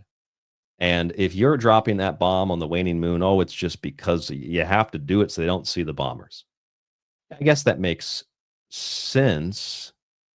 Okay, but I mean, it also, if you consider the fact that the first attack from Israel was on Friday the 13th at the witching hour, 3:30 a.m., and you consider that virtually every major war, occupation, and overthrowing of a leader in the last 20-something years has coincided directly with a Jewish holiday or a Jewish holy day. Okay, or you understand that these things are part of a Jewish history in which the Jews have slaughtered animals and humans, not like they're the only ones that have done it, but for their God. They do it for the Jewish New Year. They do it for Passover. It's all part of a long-standing tradition. So you're going to sit there and tell me that it's on Fox News, the moon had everything to do with making sure it was dark enough. Like, yeah, I guess that makes sense. But when you consider the fact that a waning moon is associated with Hecate and Kali and Persephone, we're talking about goddesses of the underworld, darkness. They're just darkness personified, but in a more literal personification, they are demonesses. They are temptresses. They are evil. Now, I don't think Hecate is evil, but I'm saying that if you're worshiping Hecate like Saturn as a dark goddess, you can draw on some very negative and dark things. Okay, so the first attack, let's just put this really simple, okay? Let's put this real simple, real crystal clear. Okay, we'll make this real simple. The first attack on Iran by Israel was 3:30 a.m. local time, which is the witching hour, on Friday the 13th. If you go back and look at all of the conflicts, Afghanistan, Iraq, Libya, Syria, and October 7th as well, they all correspond to Jewish holy days. And now, this new attack by the United States takes place under a waning moon, which is the realm, which is the natural energy of Hecate. And Hecate, more than even Persephone, Kali, or any of the others, Hecate is the goddess of magic. Hecate is the goddess of witchcraft. Hecate is the goddess of the crossroads. She is the goddess of the underworld. Remember Operation Crossroads, the nuclear bomb tests of the United States down there on those little islands? That was called Operation Crossroads, just like the Trinity test was called Trinity, as in the Hindu Trimurti. You really think that all of this is a coincidence? You know who the lunar god is? It's not just Jehovah. The lunar god is also the deity of Islam. In fact, the lunar god is essentially, if we're looking at it from a literal interpretation, the lunar god is Jehovah, like in Jehovah's Witnesses or Jehovah's Witnesses. But in the grand scheme of things, and we're talking about Islam in particular, it's the moon religion. That's why they use the crescent moon. Okay, so now it gets a little more interesting. So they chose to bomb, even though Iran is not exclusively Muslim, they choose to bomb Iran on the waning moon because, of course, it makes a lot of sense that you have to have more darkness, right? It's got to be dark outside. Drop those bombs. To fly those B-2s over so they don't get shot down. It's got to be really dark. Which is kind of like, that's the whole point of why there are goddesses like Hecate. They personify the nighttime. They personify mystery because when it's dark out, you don't know what's happening, right? You don't know what's going on.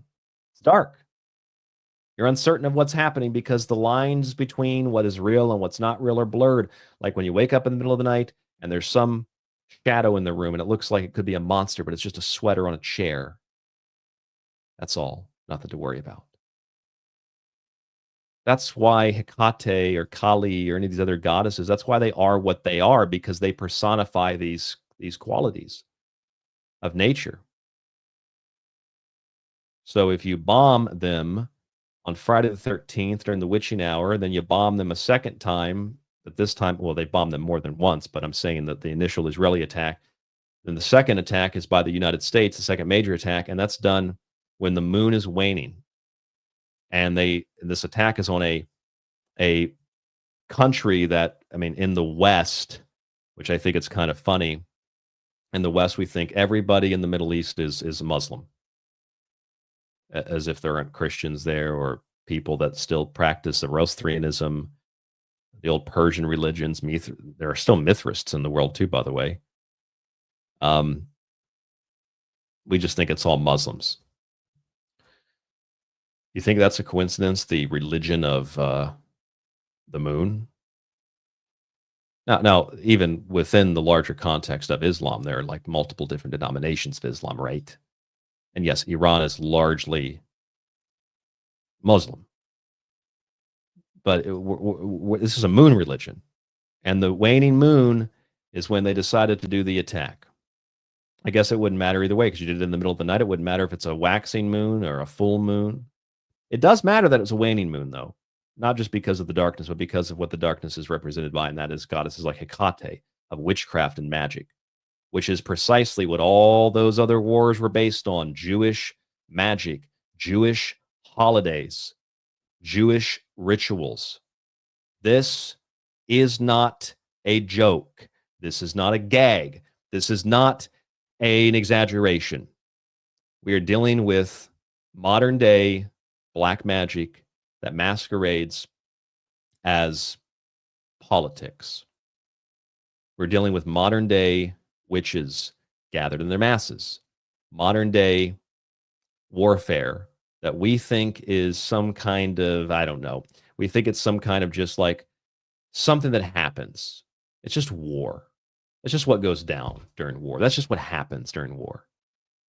No, it's not that at all. I mean, not only do you have to plan these things, but you plan them around certain dates at certain times. There's a reason for all of this. And I've been saying this for absolutely ever since I first opened my mouth. And now it's on Fox News. Now, they're not saying it was for some kind of ritual, but that's exactly what it was. It's a ritual, a prescribed order of doing things, a plan to bring about a transition or a shift.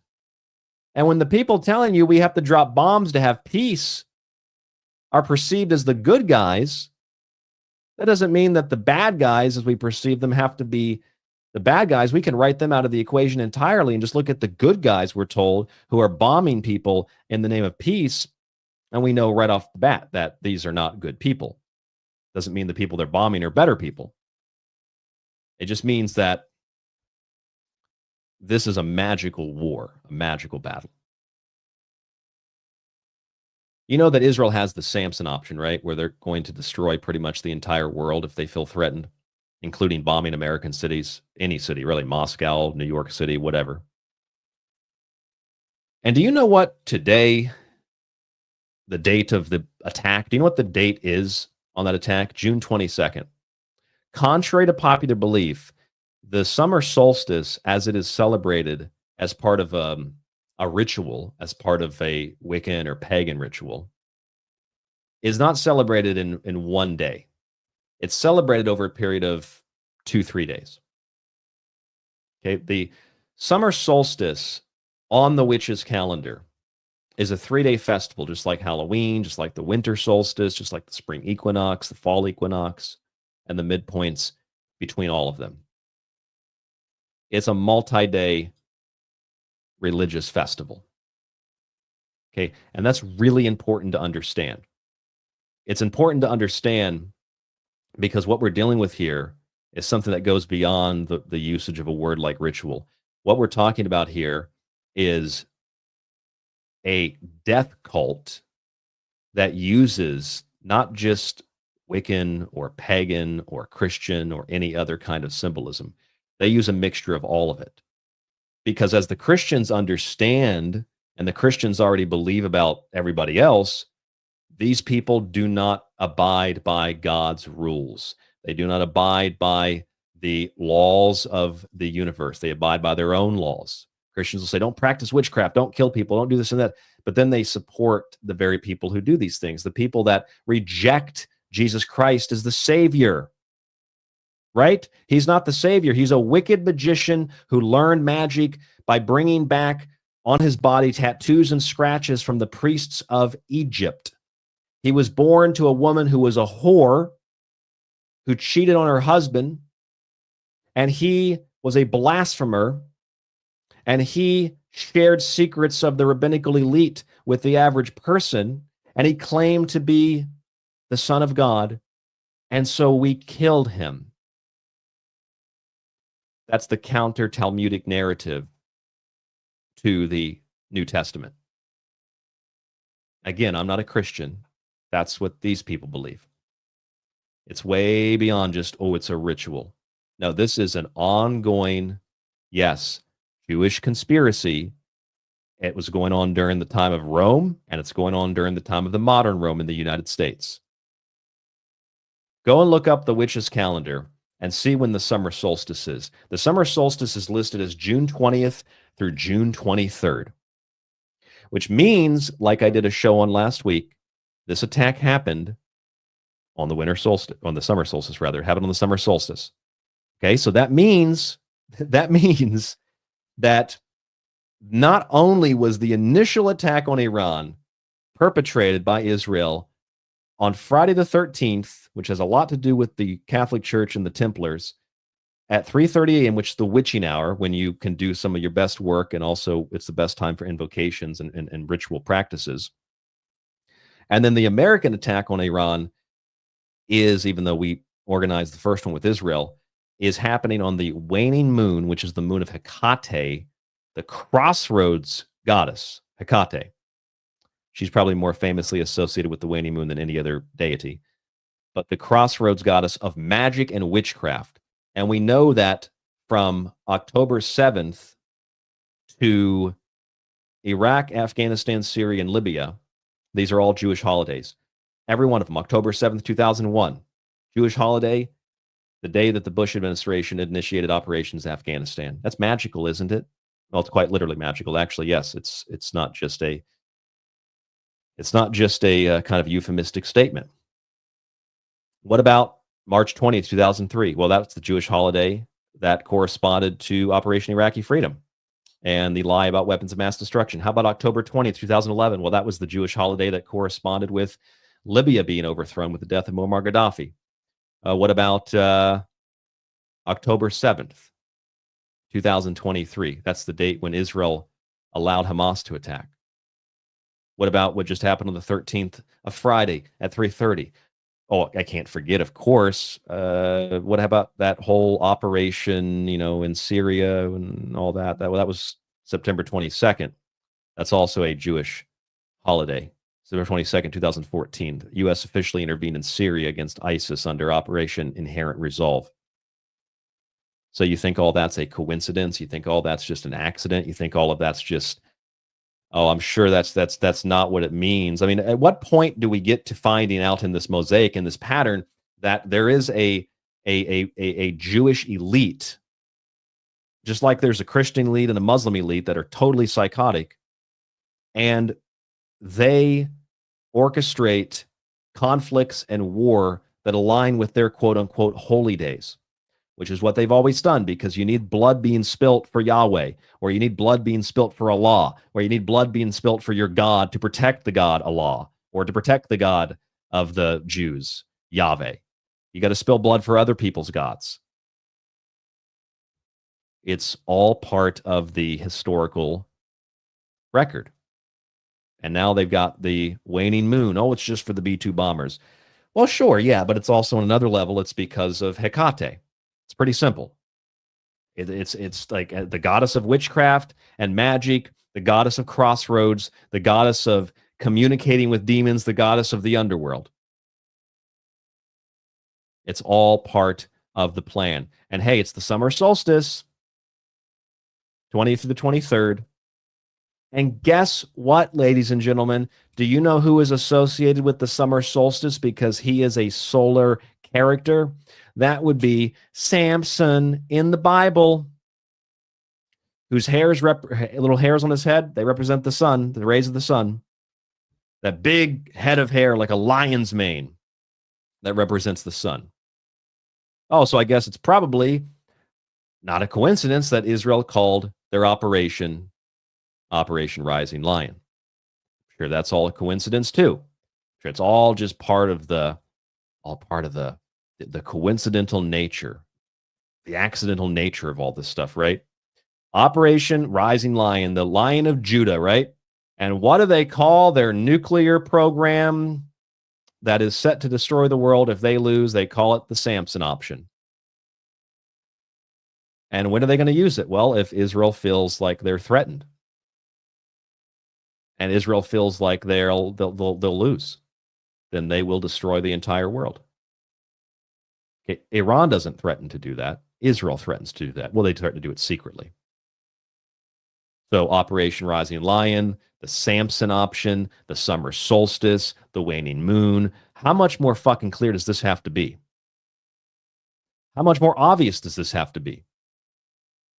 From a Christian perspective, if you're a Christian, you need to understand that these people hate Christ. They want nothing to do with Jesus. They want nothing to do with your Christian values. In fact, they hate Christians. They hate Christianity.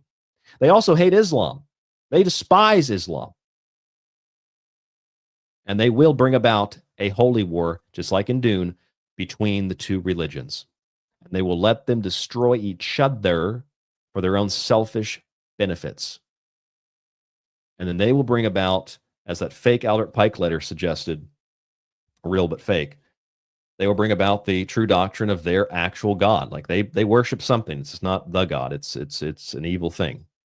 And they will bring about the worship of that deity. That's why Trump just said at the press conference, I got to get a clip of that before it disappears. Trump just said at the press conference, I want to thank a particular God. Now, he probably meant to say, I want to thank in particular God. But he said, I want to thank a particular God.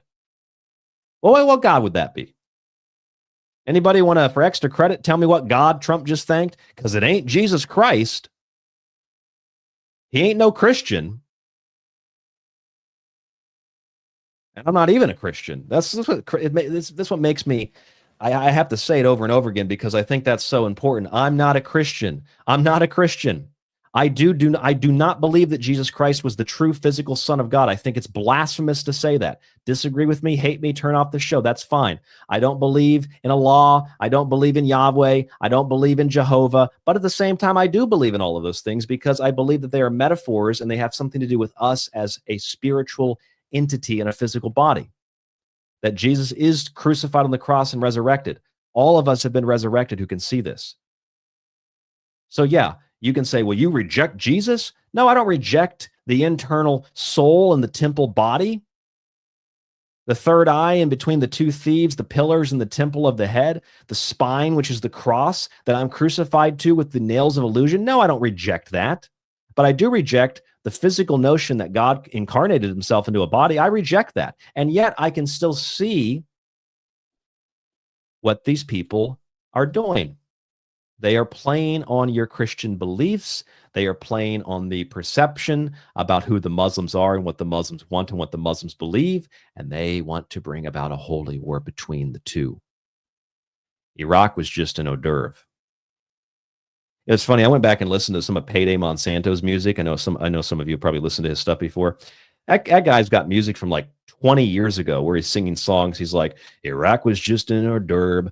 I hope you understand. They are openly planning to neuter Iran.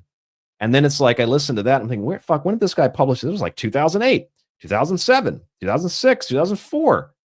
I'm listening to that in 2025. And then as I'm listening to that, I'm like watching the news and they're saying, we had no plan to attack Iran. Well, how the hell did this guy make music about it 20 years ago? Why the hell is there a Wesley Clark video that you can still find where Wesley Clark at the Pentagon, a top general, says they got a plan to do this like 25, 30 years ago? That's called the memory hole. That's called deleting history. So you don't realize, oh, this has been part of it. You can't control the narrative if you know the history of it. That's what is happening. That's what's happening. Our good friend Nate says, anytime someone in a position of power and influence in this world, whenever they thank God, he said, I ask which God? Usually the God of this world, he says. Well, yeah, it's the God of this world. It's not the world it's not even the world that we think it's the world. This is a very complex thing. Very complex thing. Let's get into the explicit details of this, okay? Let me show you on my screen so that you can actually see this. I will pull it up in real time here. Let me show you what this word means. We can look at different definitions of the word, but let's actually look at what the word means. I might have to bring up a completely different, I might have to bring up a different window here. Hold on one second. Let's see. Yes, okay, so this is the actual etymological origin of the word Israel. The etymological origin of the word Israel, I will bring it up on my screen so you can see it. Stop sharing screen, and we're going to open up a new screen. Okay, this is the actual etymological origin of the word Israel. We're going to use the dictionary here, okay, on my Mac. Brand new Mac, brand new update. This is the definition of Israel. Okay, don't pay attention to the first definition, the second definition. These are the modern definitions, the actual root origin of the word and what it means. Okay, the root origin of the word Israel means, from late Latin and Greek, from the Hebrew, Yisrael, it means he that strives with God. He that strives with God. Okay, that means that if I'm striving with God, what does strive mean? We could look up what strive means. Okay, strive means to make a great effort. So people that are struggling, that's what strive means, to struggle, to make an effort with. That means that every human being on planet Earth is struggling or has struggled because they are alive in this world with their relationship with God, or with nature, or with the self. Everybody. It doesn't matter how rich, doesn't matter how poor, doesn't matter how tall, so how short, how fat, how skinny. Every human being on planet Earth at one point or another, and probably every day, even if you suppress the idea of it, we struggle with self-identity. We struggle with what it means to be human. We struggle with pain. We struggle with our emotions, even when they're good emotions. Sometimes we question, why do I feel so good? I expect there to be something bad that happens. We struggle all the time with God, with the soul, with the spirit. That means that all of us are Israel. That means that every human being on planet Earth is an Israelite. And the promised land is not a place that you can go. It's not even a place that you can bomb. It's not a geographical location. It's in the heart. The Holy Land is in the heart. That's where Jesus is welcomed.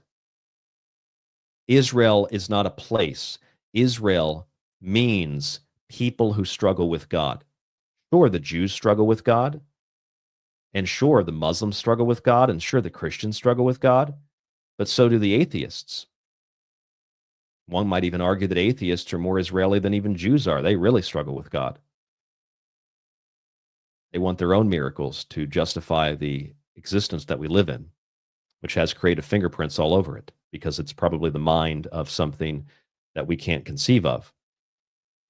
It's us manifesting and creating reality. These very, very complex occult topics and philosophies. But we're all Israel, all of us. In the same way that the book of Romans tells us that you don't have to be Jewish to be a Jew. A Jew is someone who is, much like this definition of the word Israel, etymologically, a Jew is someone who is spiritual. Circumcision is spiritual. Likewise, decapitating the infidel is a spiritual thing. The infidel is the carnal self, the instincts that you have to eat, sleep, poop, and have sex, being able to control those instincts so you don't just poop on the road, or you don't just have sex in public, or you don't just start masturbating on the side of the road like they do in Gaza when they blow people up. It means like being able to control those instincts and those urges. That's what it means. And so if that's what it means, then we're being lied to. You see, this references Genesis 3:28. Okay, it references Genesis 3:28. That's the Bible verse that Christians and Zionists like to reference as their only source, as their only piece of evidence and proof why they have to be so utterly rabid about their support for Israel. That's really the only thing that they have, okay, is the book of Genesis. You go to Genesis 32:28, it says, "Then the man said, 'Your name will no longer be Jacob, but Israel, because you have struggled with God and with humans and have overcome.'" That's in the biblical sense what it actually means. It means people who struggle with God. You are of the tribe of Israel. All of us are. Every one of us. Every single one of us. Every person listening to my voice right now is a child of God. And then if you look in Genesis, in another part of Genesis, you find Genesis 12:3. This is all these people have, Genesis 12:3. This is what it says. "I will bless those who bless you, and whoever curses you, I will curse, and all peoples on earth will be blessed through you." Now, you probably saw that Lord of the Rings character, Ted Cruz, go on to an interview with Tucker Carlson and say some really interesting stuff, like, "I was elected to Congress as a senator, and my main goal from the beginning was to represent Israel." He actually said that, and I haven't really seen anybody point out the fact that he just admitted that he's been working for a foreign entity the entire time he's been in the Senate. But yeah, I guess that doesn't really matter. Okay? The point is that Ted Cruz references this verse from Genesis that he doesn't even, by the way, know. He even says that. He's Google it. It's like Shmuley said, Google the chosen people. Google will tell you who the chosen people are. Okay. That's all they have. But what it's saying is blessing the people of Israel. That means blessing humanity. So if you starve 500,000 kids to death in the 90s in Iraq, if you destroy a country that decides to not use the US dollar anymore, or to nationalize its oil and try to help the people instead of starving them or murdering them, if you bomb in the name of peace, if you kill God's children with no or with a terrible justification, you are going to be cursed by God. Cursed by God. Let's listen to what Ted Cruz had to say. Let's listen to this one. There's a bunch of these videos, but let's listen to one clip of this. Growing up in Sunday school, I was taught from the Bible, those who bless Israel will be blessed, and those who curse Israel will be cursed. And from my perspective, I want to be on the blessing side of things. Of those who bless the government of Israel? Those who bless Israel is what it says. It doesn't say the government of it, says the nation of Israel. So That's in the Bible. As a Christian, I believe that. Where is that? I can find it to you. I don't have the scripture off the tip of my. You pull out the phone and use the. It's in Genesis. So you're quoting a Bible phrase. You don't have context for it. And you don't know where in the Bible it is, but that's like your theology. I'm confused. What does that even mean? Tucker, I'm a Christian. I want to know what you're talking about. Okay. Where does my support for Israel come from? Number one, because biblically we're commanded to support Israel. But number two, hold on. I'm not holding on. Hold on. You're a senator, and now you're throwing out theology, and I am a Christian, and I am allowed to weigh in on this. We are commanded as Christians to support the government of Israel? We are commanded to support Israel. And what does that mean, Israel? We're told those who bless Israel will be blessed. But what, hold on, define Israel. This is important. Are you kidding? This is a majority Christian country. Define Israel? Do you not know what Israel is? That would be the country you've asked like 49 questions about. So that's what Genesis, that's what God is talking about. The nation of Israel, yes. And so is that the current borders, the current leadership? He's talking about the political entity called Israel? He's talking about the nation of Israel. Yeah, nations exist, and he's discussing a nation. A nation was the people of Israel. Is the nation They're the God's descendants of referring Abraham. to in Genesis, is that the same as the country? I'm sure you've heard that by now. That's Ted Cruz saying that he's supporting Israel because God told him to do that. That's right. And it all makes sense when you hear this from Ted Cruz in another clip. So I've never taken money from the Israel lobby. Have you? Taken money from the Israel? From AIPAC. So AIPAC raises a lot of money for me, but it's actually a misnomer because the people who raise money are individuals. Right. So it's not the PAC itself, but they're individual members who believe in the American-Israeli friendship. Is and AIPAC a foreign lobby? No, it's an American lobby. It's the AIPAC stands for the America-Israeli Political Action Committee. What does it lobby for? So, to be honest, not a whole lot effectively. Listen, I came into Congress 13 years ago with the stated intention of being the leading defender of Israel in the United States Senate. Great. And I've worked every day to do that. That's all you need to hear right there. I came into the U.S. Senate to be the leading defender of Israel. That's why you dummies in Texas elected this Lord of the Rings cartoon character to run your state, to represent your state. And this man's intention was to represent a foreign entity. There are a lot of Ted Cruzes in the world. And he believes that a verse in Genesis that he can't reference means that he has to blindly support Israel. Means he doesn't have to support the people of Texas or represent them, or the people of the United States of America and represent them. It means he doesn't have to be commanded by the U.S. Constitution and the rule of law. He's commanded by a demonic, I would go as far to say satanic, in terms of what that actually means, oppositional to life, leader of legions of demons that is representative of a tribe historically in a story that has very little literalities to it. And there are some, but very little. And he believes that that God commands him to adhere to the wishes of a modern 1948 political state that was created via the British, the Americans, and international Zionist Jewry, with also the assistance of the National Socialist Party of Germany via the Havara Agreement and mass expulsion programs, which set up modern Israel through terrorism and through resource extraction from Europe, and moving all those Jewish resources to Palestine, which the Zionists got to keep, and they basically stuck the actual Jews on a piece of land that they were told belonged to them because of something else that was in a book that they never opened. Okay, this is a representative of the U.S. government. I am so sick and tired of over 15 years of my career, and even before I got into radio, of being told all the standard talking points by people, like the Ted Cruzes of the world. That's all they got is talking points. And now suddenly it's acceptable for half the internet to acknowledge the evils of Israel, or the evils of Zionism, or the evils of Jews acting like demons and looking like demons. And I know that this stuff is true. You don't have to tell me it's true. You don't have to tell me, hey, did you know Wesley Clark gave that speech? Yeah, I know, because I played it 15 years ago when I first began radio. I'm aware of this. Ryan, did you know that Israel has a lot of influence in our government? Absolutely. I got fired from 2 jobs over the last 15 years for saying it.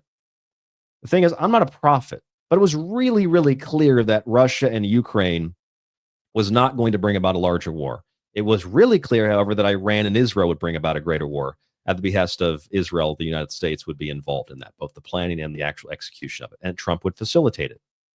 That be it a war that was fake in the sense that it's exaggerated what's actually happening, and that brings about peace.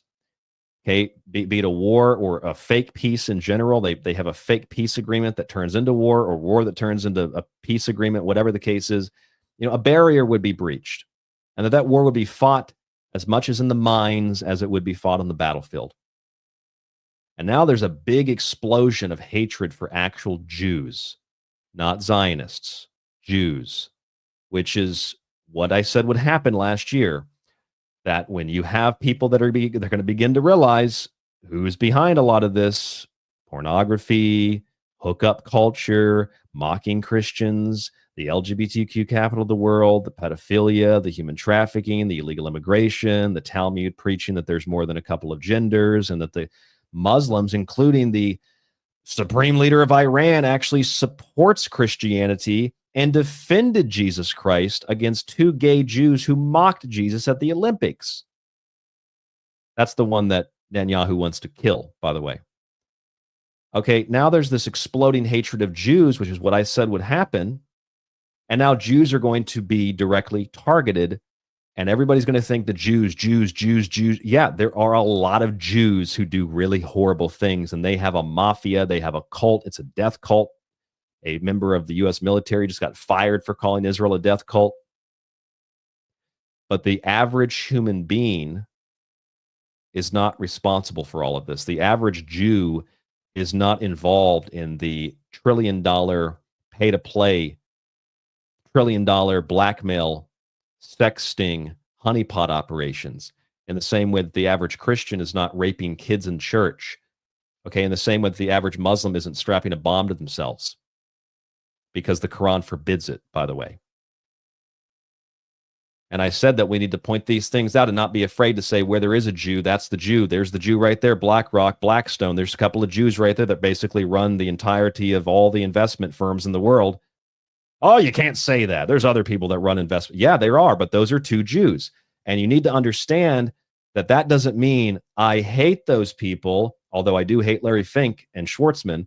I think they're demons. What it means is we need context for all of this, because rather than hurting random humans, we should try to understand and be objective about calling out evil for what it is.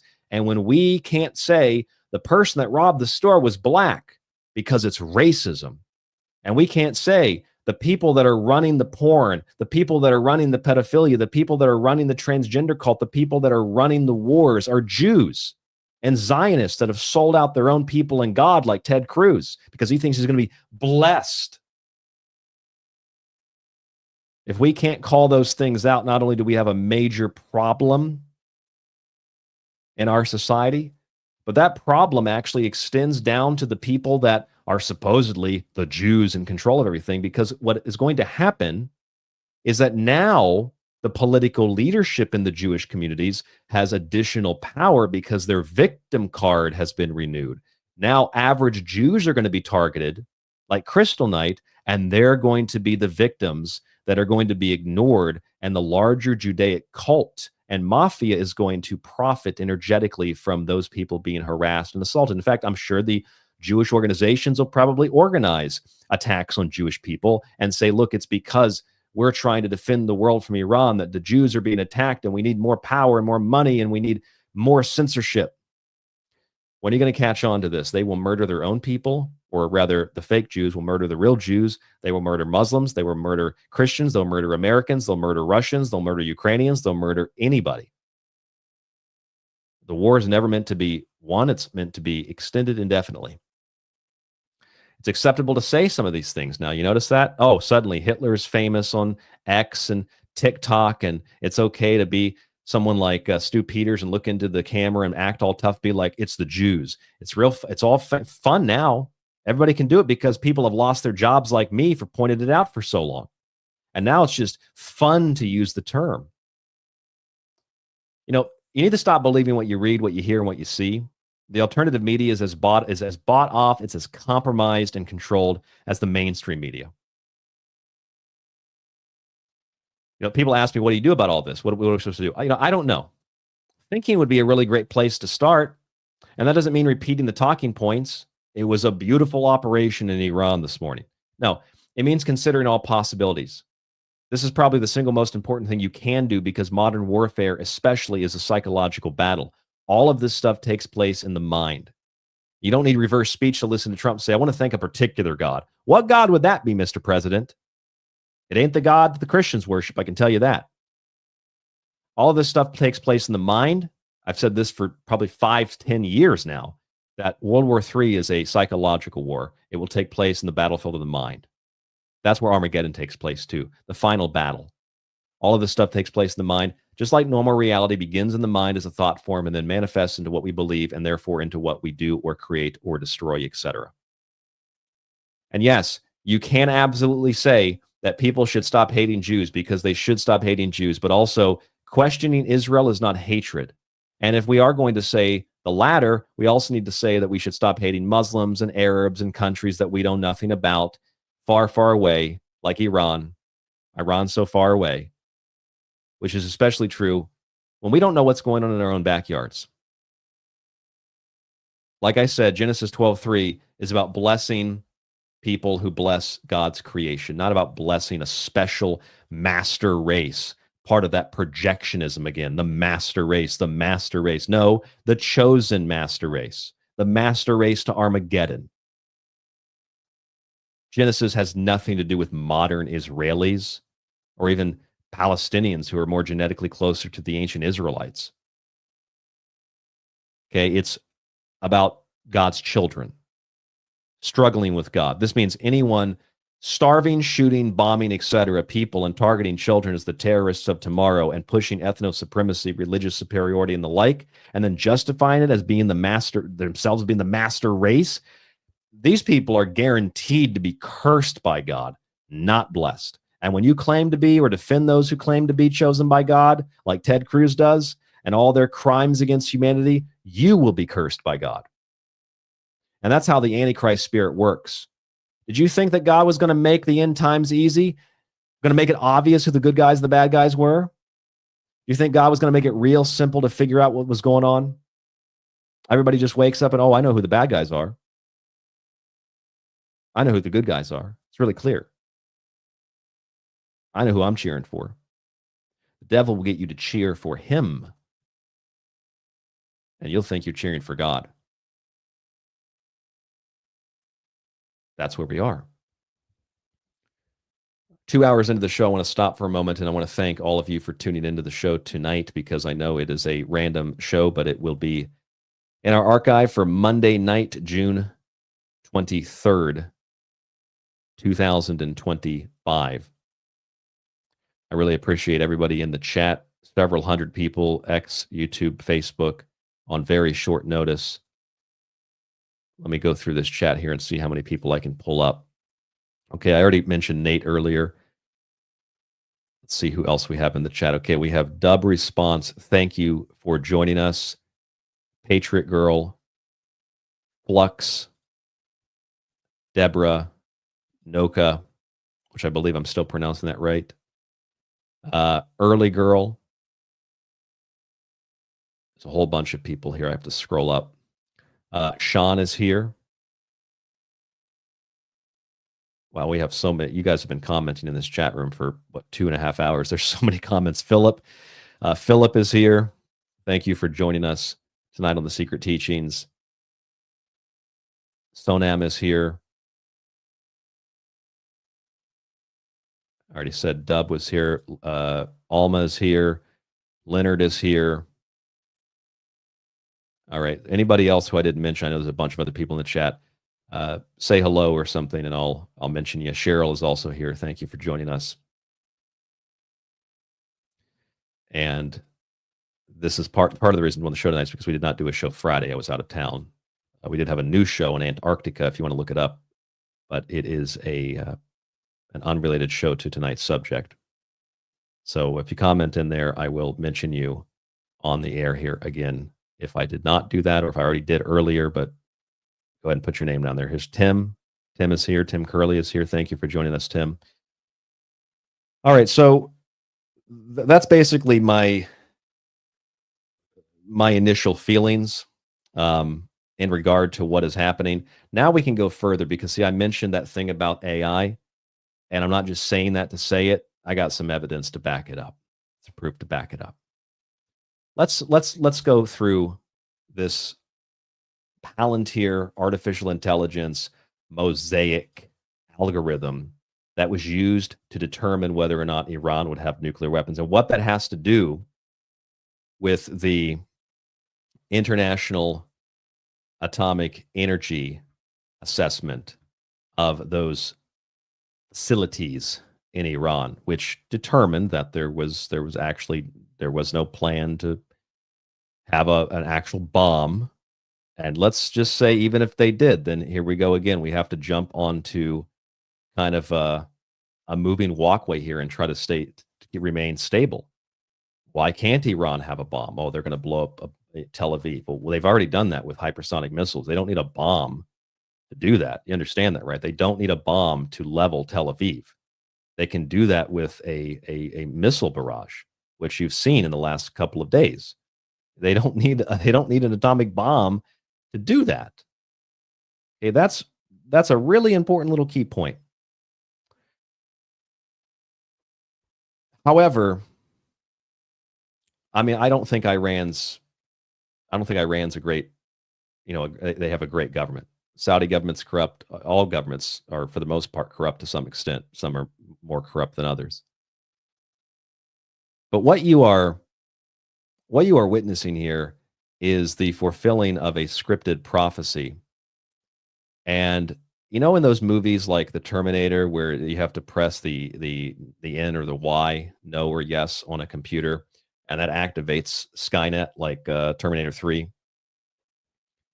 And it's just software in cyberspace, and you can't actually stop it. You can't stop Skynet. You can only survive it, survive Judgment Day, which I think was another show that I did months and months and months ago about what was going to happen. Or like in Mission Impossible, where the AI tricks the sub to destroy itself. This is like a movie. And those movies probably help to energetically bring a lot of this about, actually. Artificial intelligence was used to organize the assaults on Palestinians. It was used to organize assaults on Russia. It was used in Ukraine, and it's being used to determine that we need to attack Iran. It's called Mosaic. And the people using it are these international groups like the IAEA, the Mossad, and the CIA are handed the information, and we present probably British intelligence, and we proceed from there.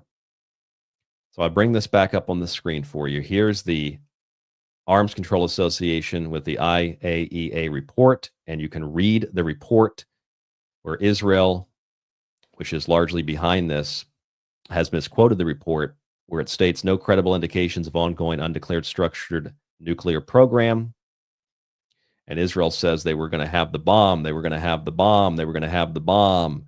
They're going to have the bomb. They're going to have the bomb. In fact, the Mossad said they're only 15 days away from a bomb.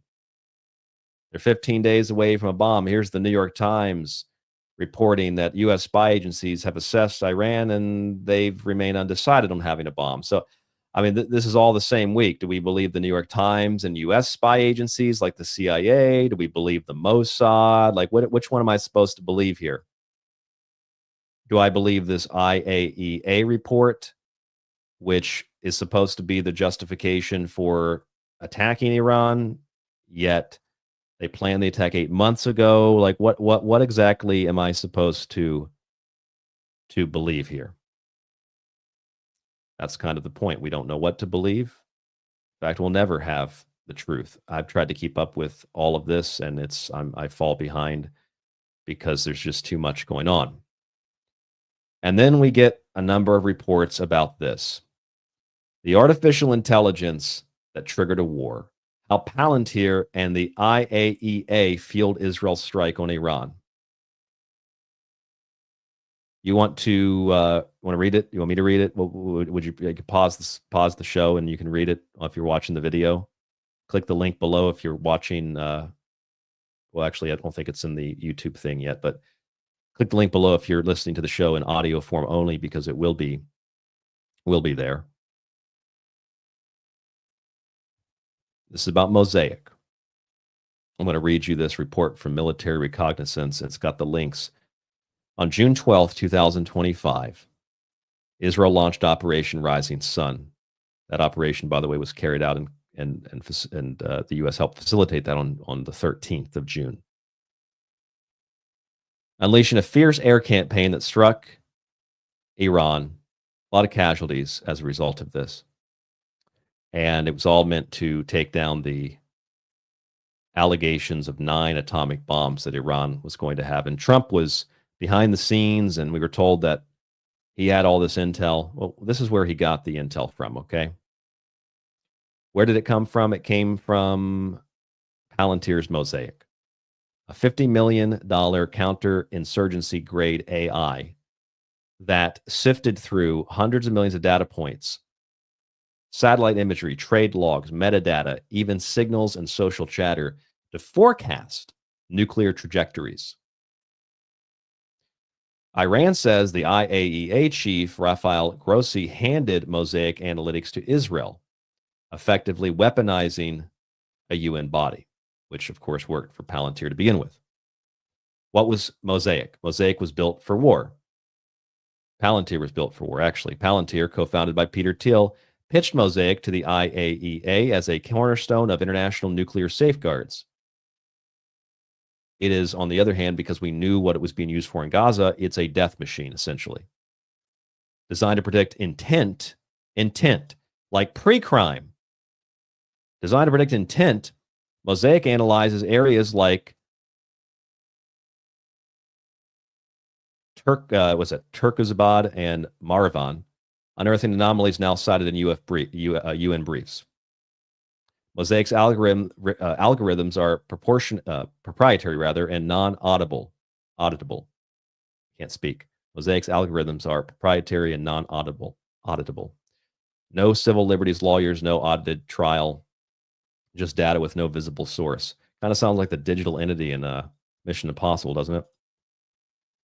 The same platform informs IDF strikes in Gaza and battlefield AI in Ukraine.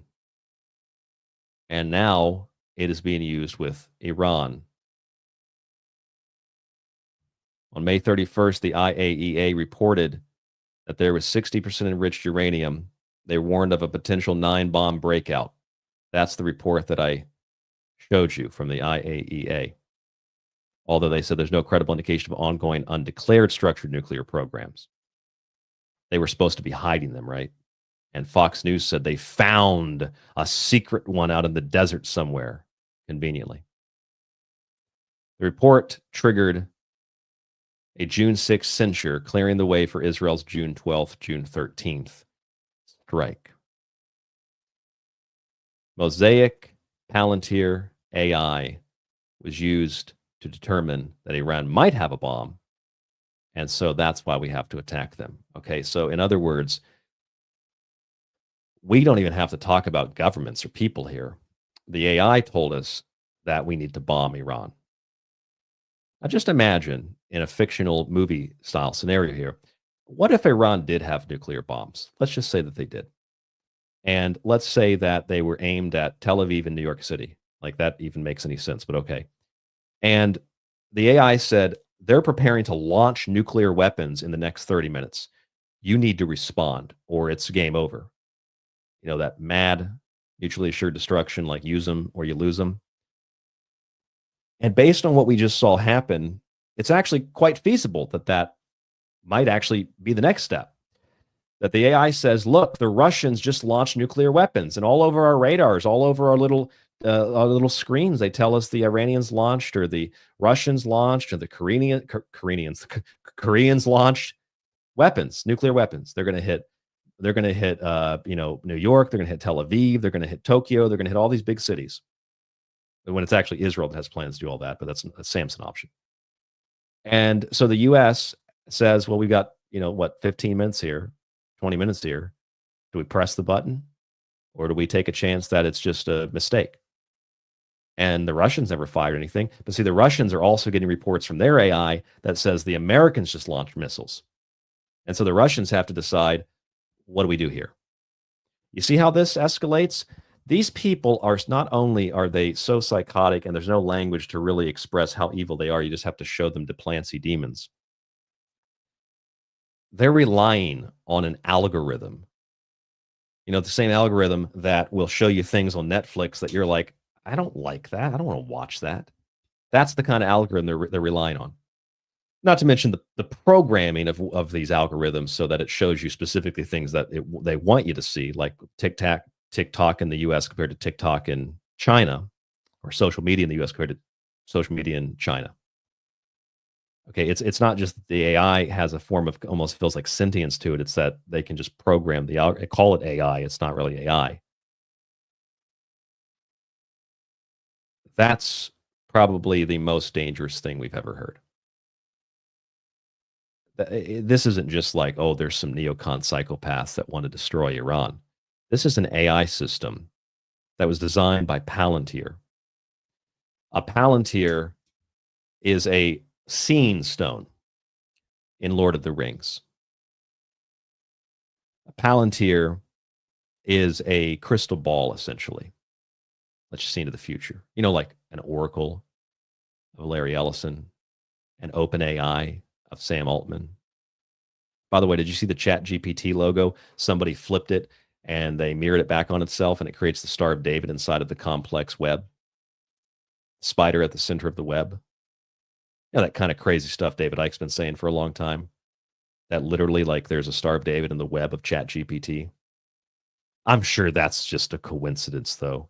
I'm sure that's just I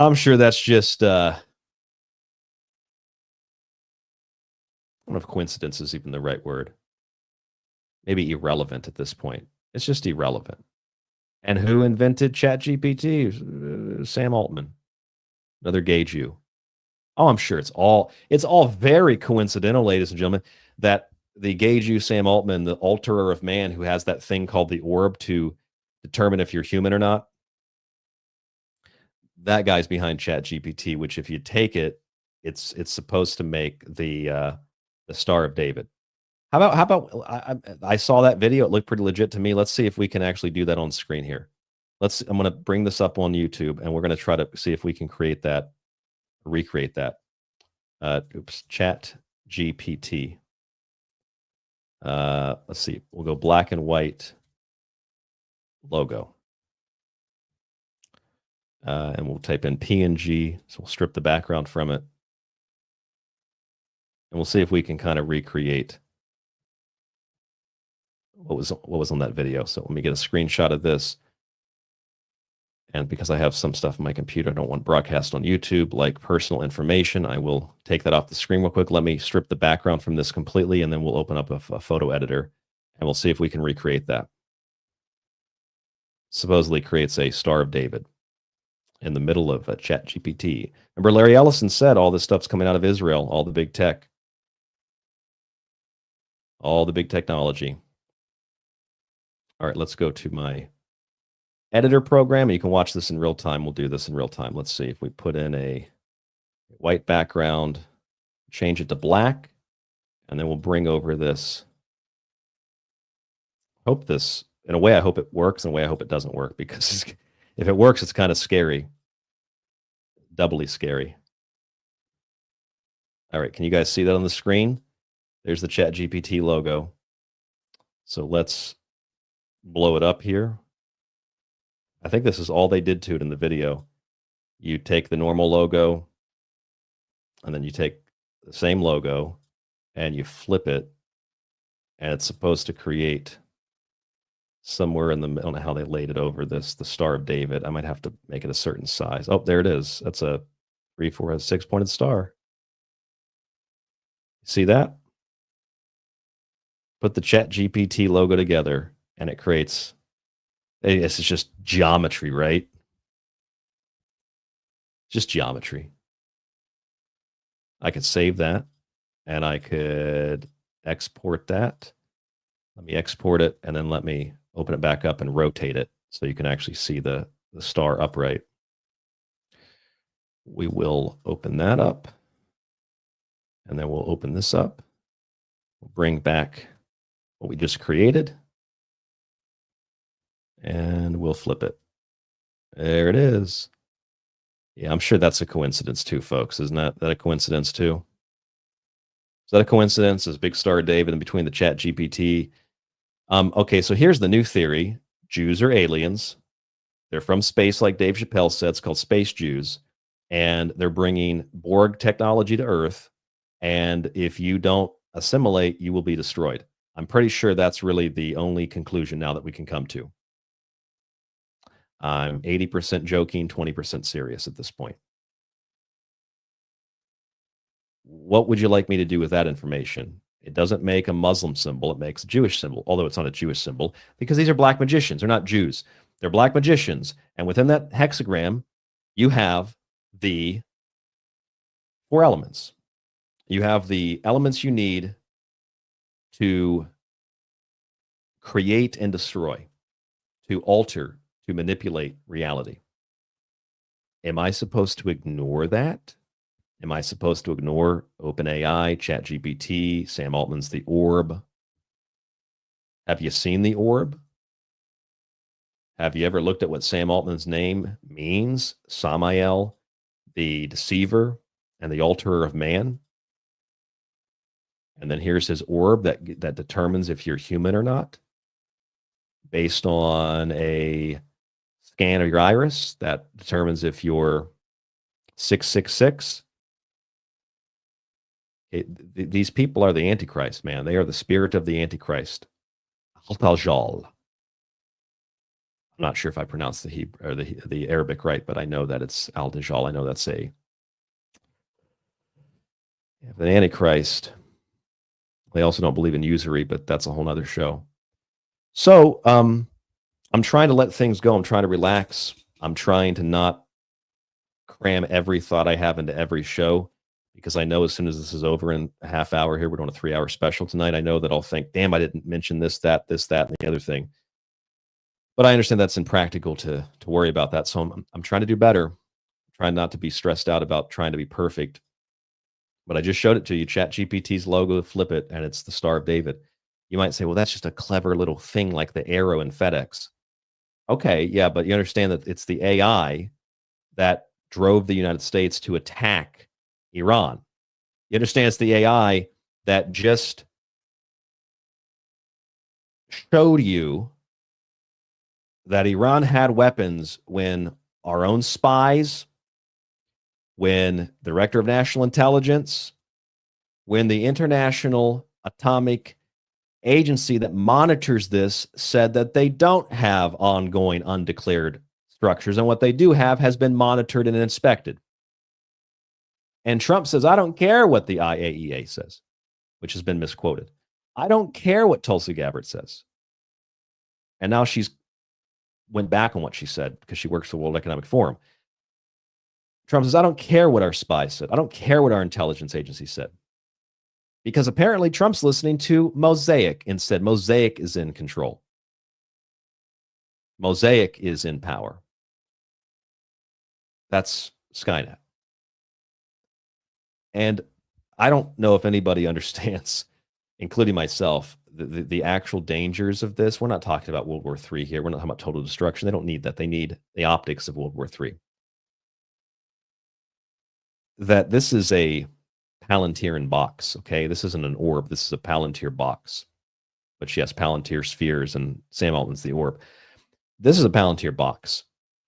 And they opened it up, and now we're going to have to contend with the fact that we are dropping bombs on countries because AI told us to do it. You notice that AI doesn't take over like the movies, but it's pretty damn close. It just doesn't happen exactly like you think. We're waiting for Skynet to come on and kill everybody in the facility. We're waiting for the Pentagon to go up in flames because the robots took over. No, instead it will feed us false intelligence and get us to start wars. It'll feed our enemies false intelligence and get them to start wars. It'll get us all to kill each other because everybody programs it to benefit themselves. Everybody wants the whole goal of the AI race, right? To win. China wants to win. Russia wants to win. The US wants to win. Israel wants to win. I'm frankly at a loss for words. And you're gonna see this on TV. You're gonna see this on any of the TV shows or any of the videos you watch online. I can't even believe I just stumbled across it. Just kind of an accident. Doesn't make me smart. I don't know. I don't know. I do know that our government is relying on AI to determine whether or not an enemy has a weapon so we can attack them. And then that's all based on the idea that they shouldn't have one. Why? Well, they'll destroy Tel Aviv. Well, they're already doing that with missiles. So they don't need a bomb to do that. They don't need a bomb to do it. They don't need an atomic bomb. They don't need a nuclear bomb. They don't need there to be a nuclear war. You just need the optics of it. That's all the misquoting of the IAEA is. That's all the misquoting of Tulsi Gabbard is, or the whatever story she's telling. That's all it is. It's just creating the optics of it. That's all that it is. They're not going to destroy the world. You're not going to live in a bunker with vault tech. But they'll create the optics of that. Thig in the chat room asked me about the, quote, snake behind me. This is not a snake. This is an Enzo. It's a symbol of perfection and completion, kind of like a wedding ring. It's said that once you master calligraphy, you can draw the perfect circle in one stroke. Kind of like if you ever watch SpongeBob, where he draws the complex head and then he erases some of the more complex details and then you get a circle. That's basically what it represents. It's not a snake. But Ouroboros, the snake, or the Scandinavian version of that snake, does represent the same thing. It represents perfection, eternity, time basically collapsing back in on itself. It represents God. It represents the spirit. It represents the soul. It represents a lot of different things. And I think it is also part of the reason that people have at one point or another worshipped snakes, whether that's because of the serpentine energy of the earth, the telluric lines of the earth, or it's because the serpent has a lot to do with the encapsulation of God's creation. It's the darkness that is held back. And actually, by explaining that, and you're welcome, Sig, in the chat, is that Sig like a Sig Sauer? I used to have one of those. Thanks for asking that, because I think it fits into tonight's show quite a bit, actually. Okay, so Iran was attacked because of an artificial intelligence program run by Mosaic, or it's called Mosaic, run by Palantir. And that, ladies and gentlemen, is the same Palantir that just signed a $1.3 billion deal with the Pentagon. A Pentagon that's run by an actual crusader who wants to destroy Islam because his God told him to do it. Am I missing anything here? Okay, Palantir lands. I mean, seriously, this is okay. Look, this is a plan. Okay, this is a Zionist Jewish technocratic agenda, is what it is. That's what's happening here. Palantir landed a $1.3 billion Pentagon contract to bring artificial intelligence into warfare. This was on May 23rd. They landed that contract. OpenAI, that's Sam Altman, the guy from the Orb, the guy from ChatGPT with the little Star of David in the middle. OpenAI just won a $200 million defense contract. Actually, you know what? I take back what I said. Sam Altman makes me hate Jews. Look at that disgusting demon. Just his face makes me hate Jews. I'm being sarcastic, but I do hate Sam Altman. Not because he's Jewish, but because that guy is a master thief, a master criminal. He's a demon. I don't actually hate Jews, but I hate Sam Altman and Mark Zuckerberg and Larry Ellison and Larry Fink and Yuval Harari. And the fact that they all happen to be Jews has nothing to do with it. The fact that they're all anti-human. That's what makes me hate them.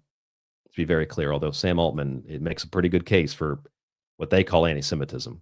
Look at that disgusting creature. Okay, so OpenAI gets a $200 million contract for defense. Palantir signs a $1.3 billion contract with the Pentagon.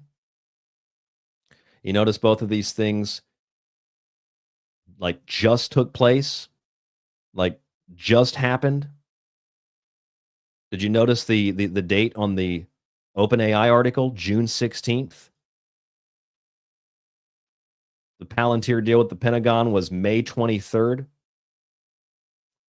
Have you picked up on the pattern yet?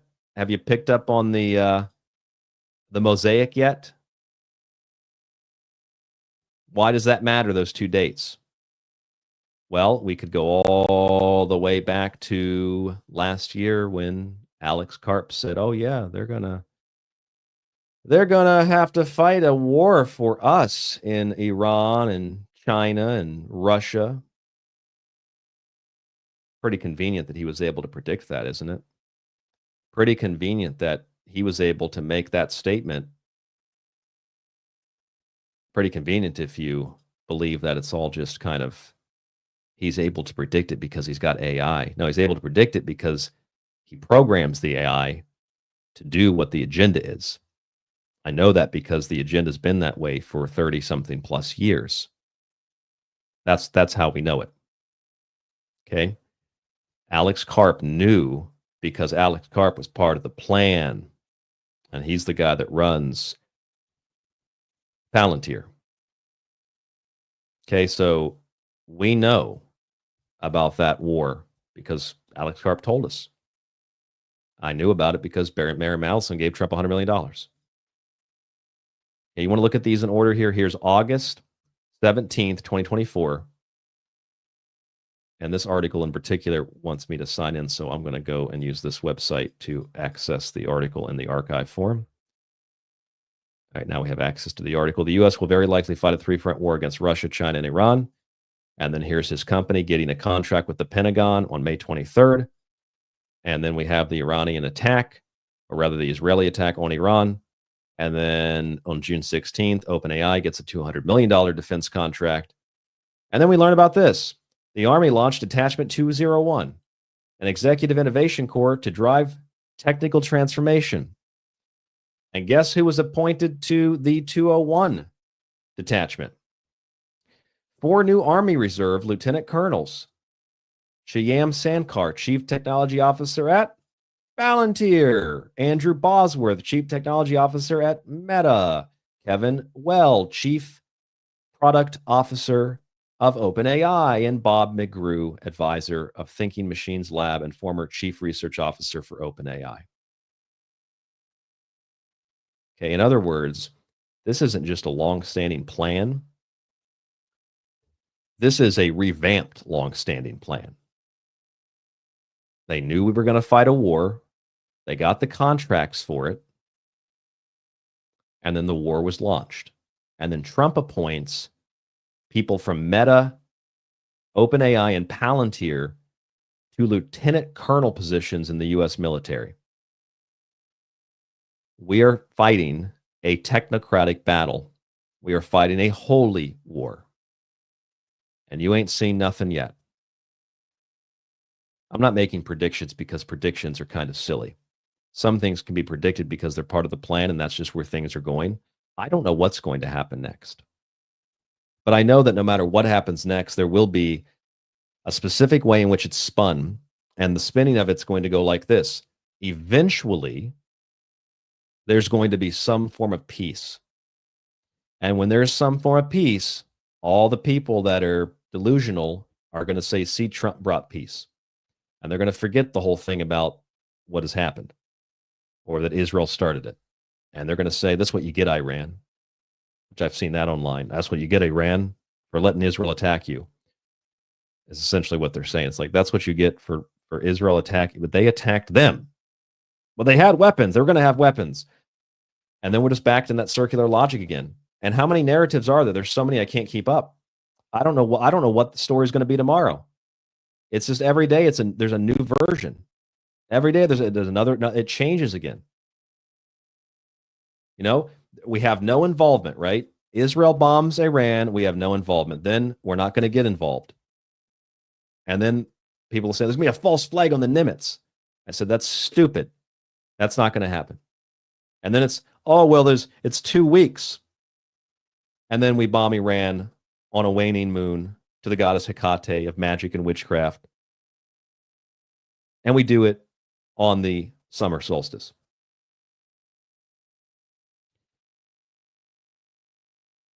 I don't know what to say anymore. In fact, I feel like I could just retire right now, and I feel like I would have done my job over the years, and I would just be able to forget about all of this and turn it all off and not have to deal with it. Problem is, a lot of people said, hey, I bet you're glad to be over there in Japan. And I said, well, I think God probably directed me to find my wife. And I told people that things were going to get really bad in the U.S. They're going to get exponentially worse under Trump. And I was told that I was a psychopath, a libtard, a racist, an anti-Semite, all the same things the liberals accuse you of. And I said, well, okay, well, you can call me those names, but that doesn't mean that what I said is not true. And then it happens. And people are asking me, oh my God, you predicted it. But you're glad to be over there. No, it's not really better over here either, because see, the thing is, the U.S. has military bases all over Japan. And if we're talking about a literal hot third world war between numerous countries, China involved with Iran, we're talking about the U.S. using Japan as a military base. We're talking about Japan having peace with Israel and Iran, but what do you think is going to happen when the United States demands that Japan takes their side and starts manufacturing weapons here in Tokyo, which they've done before? What do you think is going to happen then? You think Japan's going to be neutral? They're going to be forced into taking a stance, like most Americans have been forced, or thinking that they've been forced into taking a stance. Japan is still an occupied territory of the United States, part of the U.S. empire. And you think getting China involved or having the U.S. occupied, you don't think China's going to take Taiwan? You don't think that North Korea might get up to some stuff and intervene here too? Japan ain't any more safe than the U.S. is. I mean, I guess in some ways it is, because you don't have staged riots run by Jewish zealots here. And for the most part, if you say the word Jew, nobody gives a fuck what you're talking about, or even knows what the fuck you're talking about. If they do know, they don't give a shit, which is really nice.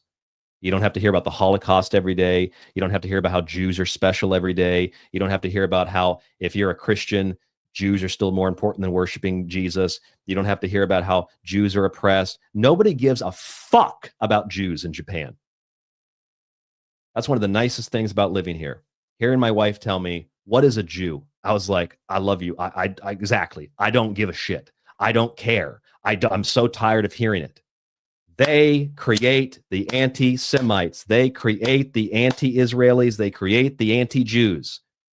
And they're going to use all the shit that's happening to kill more Jews and more Christians and more Muslims. And then they're going to say they're the victims again. And they're going to use what's happening today to create a new Holocaust so they can drive that home for the next 100 years. So my grandchildren's children will have to hear about how the Jews were persecuted in the early 20th century and the early 21st century, because they're just so special, people hate them. Anybody ask why people hate the Jews? Why were they kicked out of Spain? Why were they kicked out of England? Why were they kicked out of like pretty much any country they've been? Why have they run the U.S. into the ground just like Ernst Zundel predicted 30, 40 years ago? It has nothing to do with Judaism. It has everything to do with a megalomaniacal, psychotic, self-absorbed, narcissistic, dark triad of personality traits, selfish, conniving, power dealing, money obsession, jewel, silver, gold obsession, like everything that you're not supposed to do, everything that Jesus preaches against. It has everything to do with people that are demonically possessed.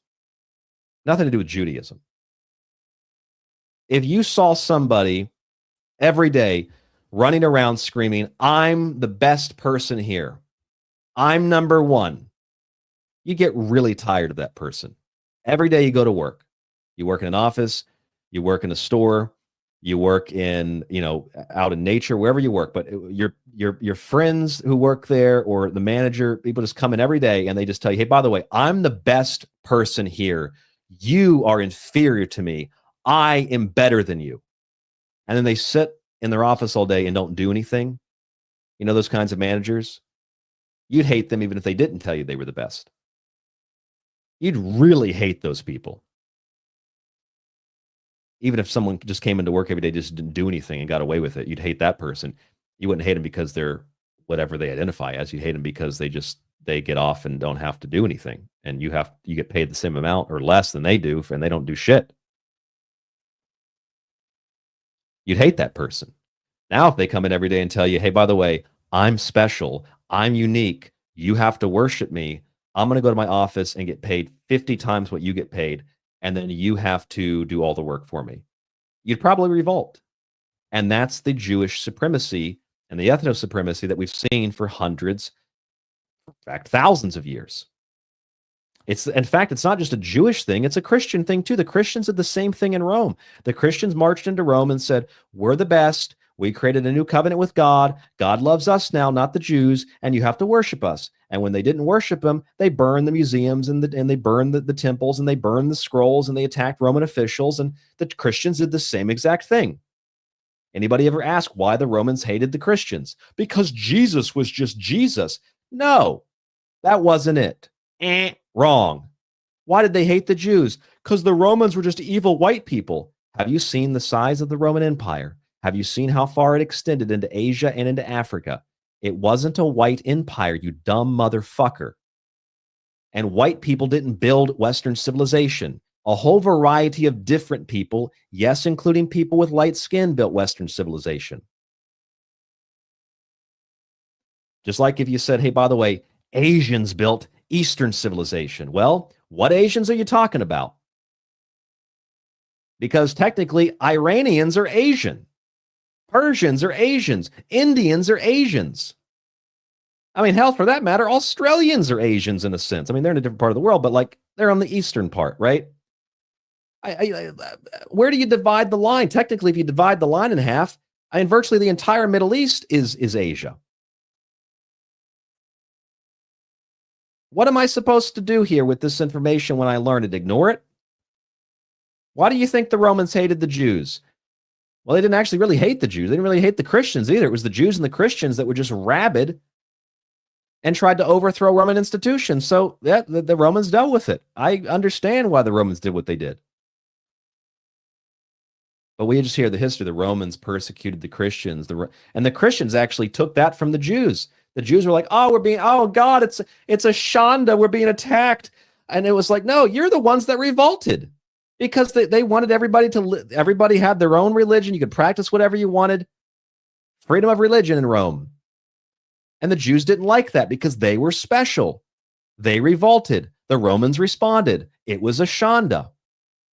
It was a mitzvah that the Jews have to be attacked in order for God to save them. And same thing with the Christians. Christians did the same thing. I'm sure if I knew more Muslim history, I'd find plenty of instances where the Muslims said the same thing. We're in charge. We're number one. We're the best. We're going to just be, the leaders here now. Get out. Everybody does it. The Jews are just really good at doing it. And the fact is, there's been so much of that Jewish history that has been left out of the history books that when you finally learn about it, your head explodes and you're like, oh shit, what does that mean? Does that mean Hitler was right? No, but that's what people are going to think. That's why it's trendy to be Nazi and Hitler now. That's where we go. That's what I'm trying to prevent, because I don't really like Hitler. I certainly don't like Stalin. I don't like Churchill.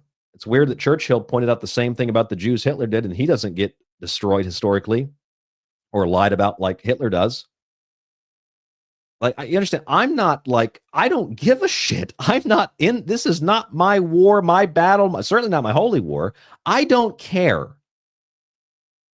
But what I do care about is like objective fact. And the objective fact is Israel means everybody. And if you start killing everybody to protect one group of people, God is going to curse you eternally for that, not bless you. When you tell the world you want peace, let me explain something to you. Did you read what Trump said on Truth Social like just a few hours ago?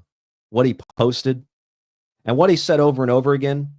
June 15th, we're not involved in it. It's possible we could get involved, but we are not at this moment involved. That was after he said we didn't have any connection to Netanyahu. We broke ties.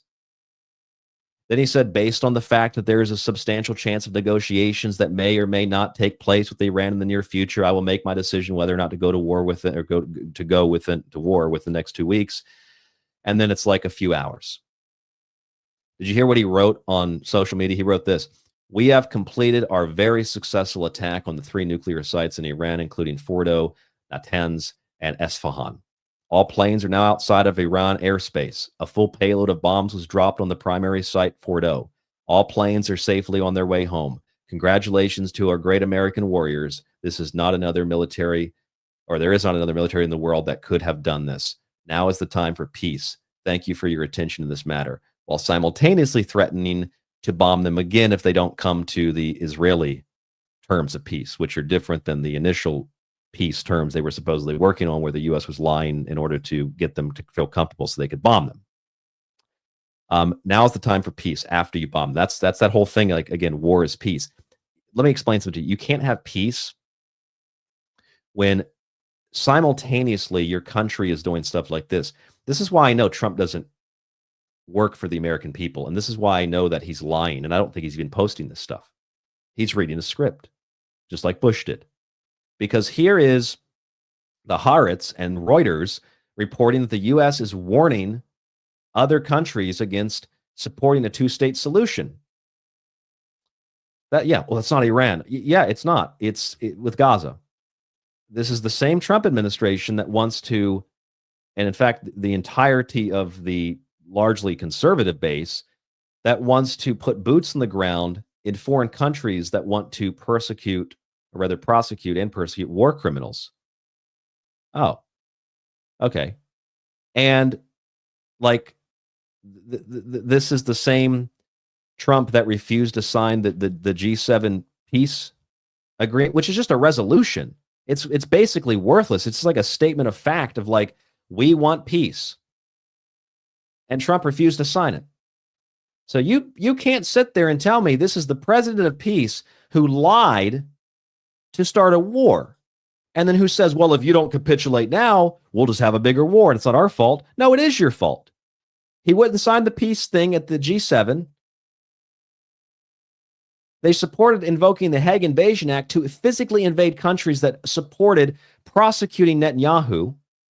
And the U.S. is warning that any country, including the peaceful Japan, that wants there to be a 2-state solution or wants there to be peace there or anywhere else, is a threat to Israel and a threat, therefore, to the United States. They call it anti-Israeli. It's anti-Semitic to want peace in Gaza.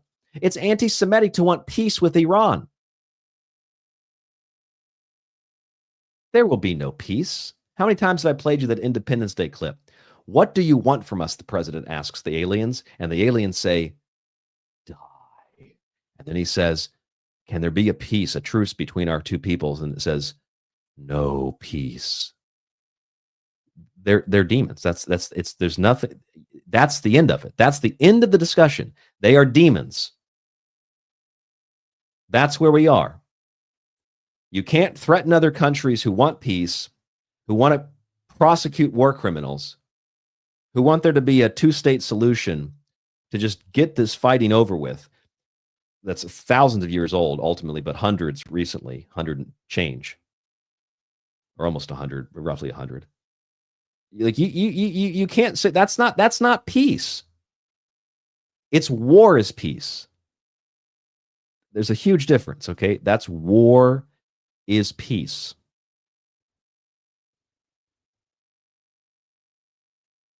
I'll go back to the questions I asked earlier.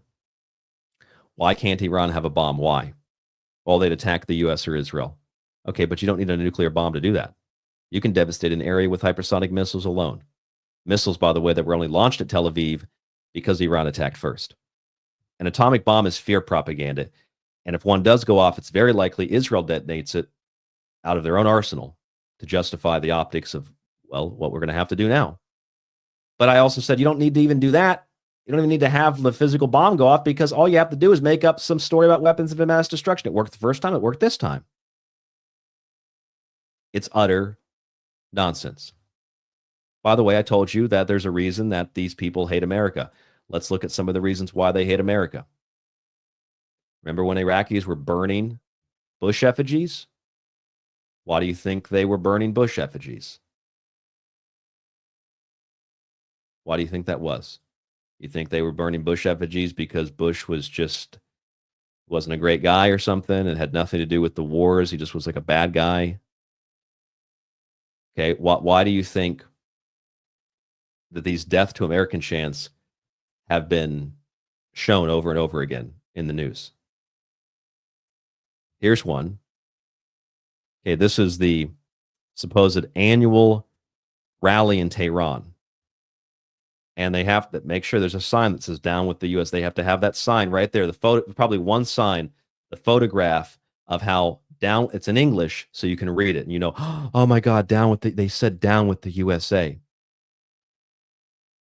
What's the context of that? Why do they hate the United States? Well, here's the Hindustan Times rather, and there's others, you can confirm this.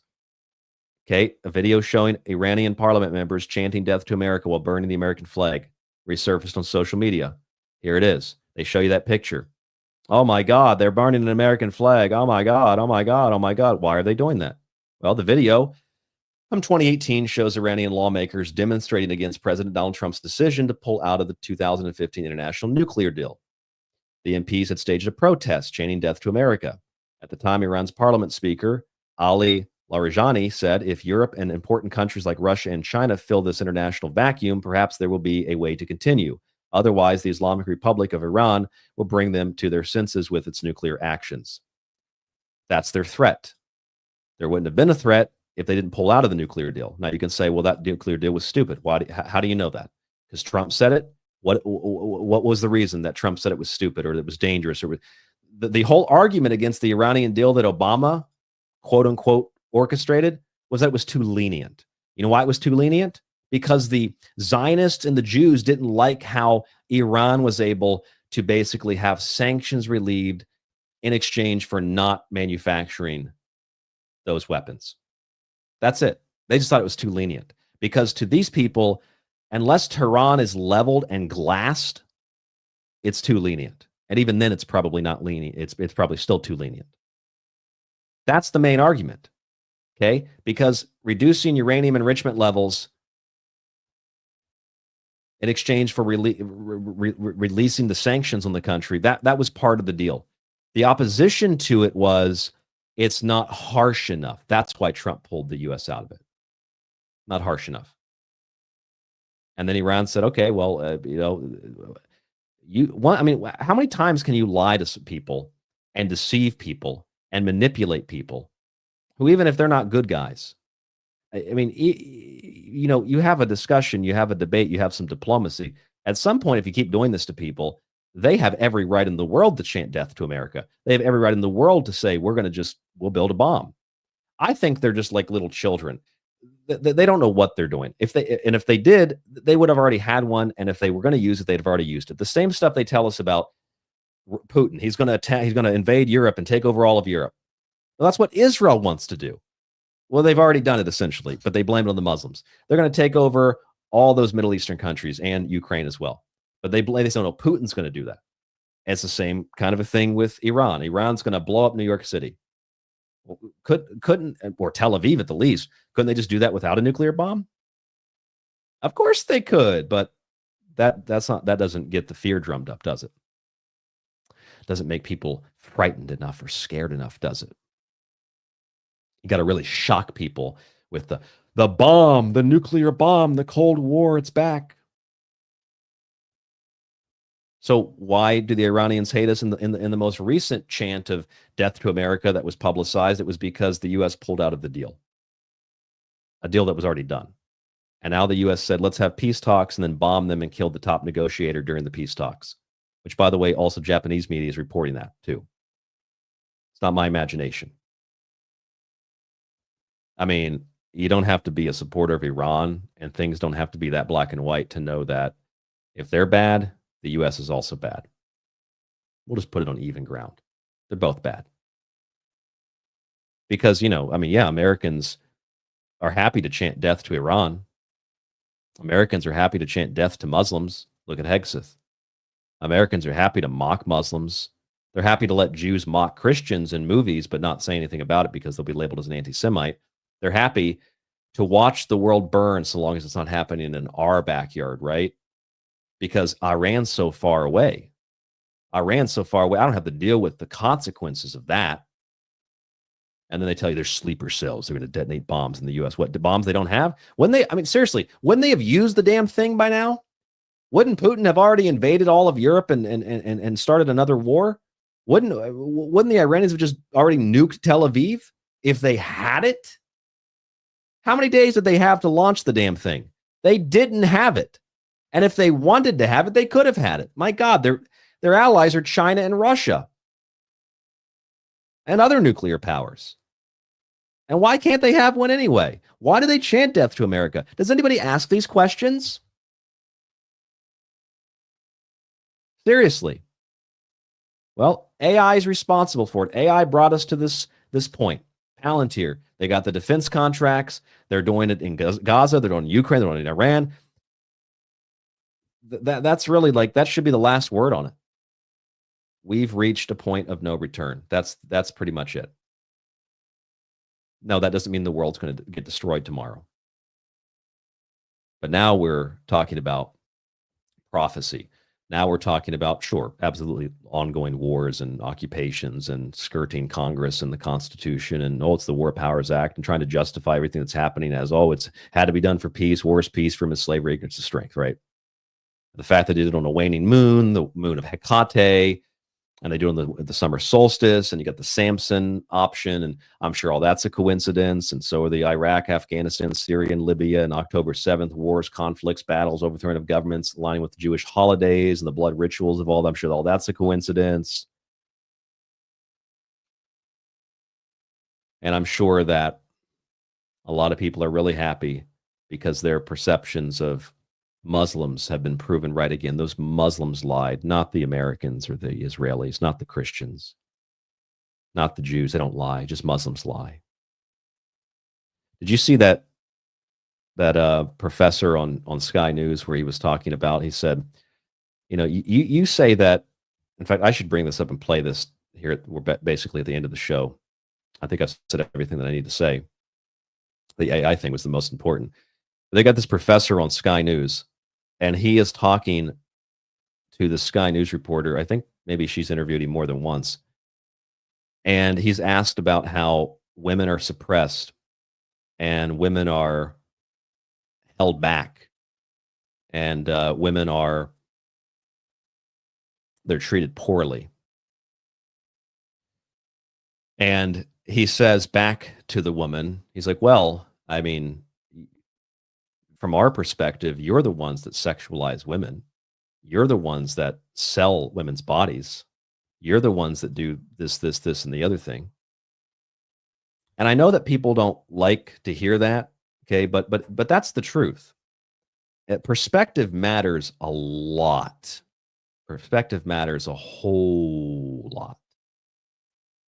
Why does perspective matter? Because, if you were to look at it from the other point of view, if you're going to be really honest with yourself, really honest with yourself, you have to, absolutely have to acknowledge that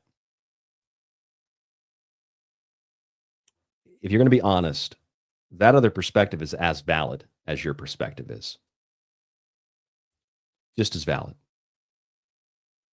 I got the clip here. This is actually an interview with Piers Morgan. The other interview with that woman is from Sky News. It's a different video, but here's the one with Piers Morgan. Advocate the devil. It sounds like a guy who is trying to dictate to women how they should dress, how they should behave. I do understand that in the West, we look at that as reprehensible behavior.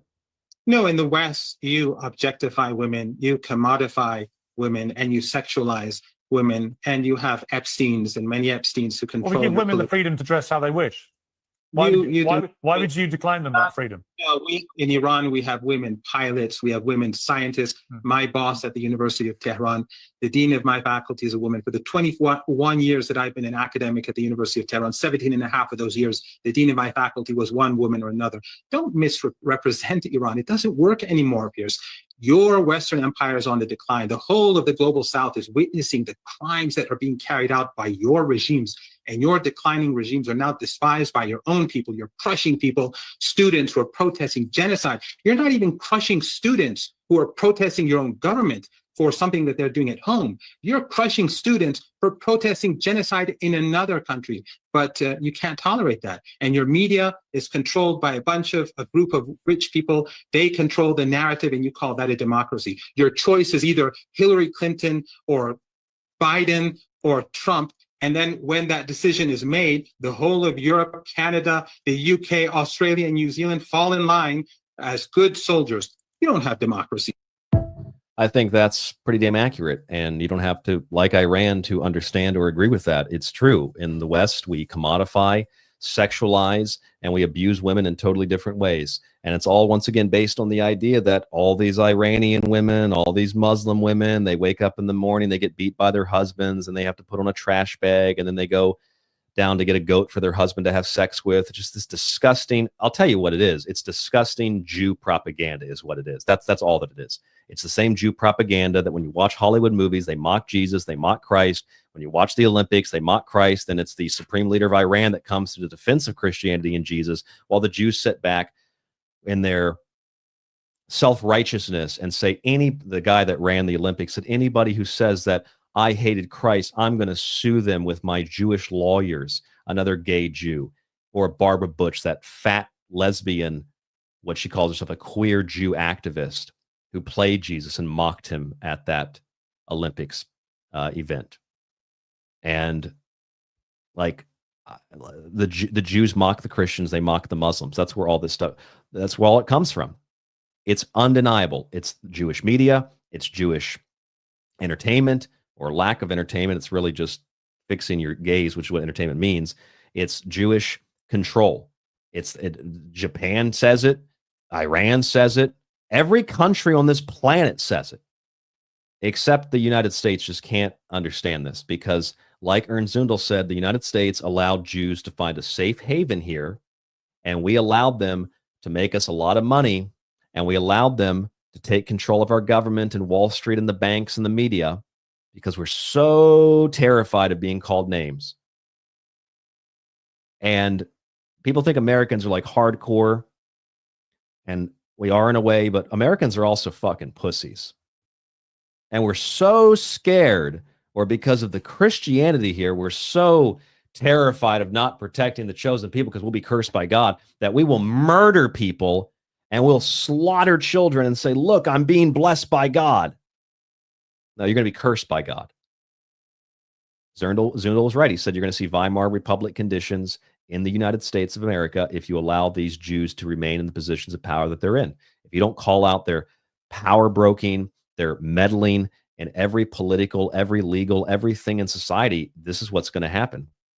And this is a shocking thing to show people because it's very clear that, yes, these are largely Jews. I mean, from Larry Ellison to Sam Altman, from the Orb to ChatGPT to Palantir, and the ones that aren't Jews, like Peter Thiel, it doesn't really matter that they're Jews. They're rabid demons.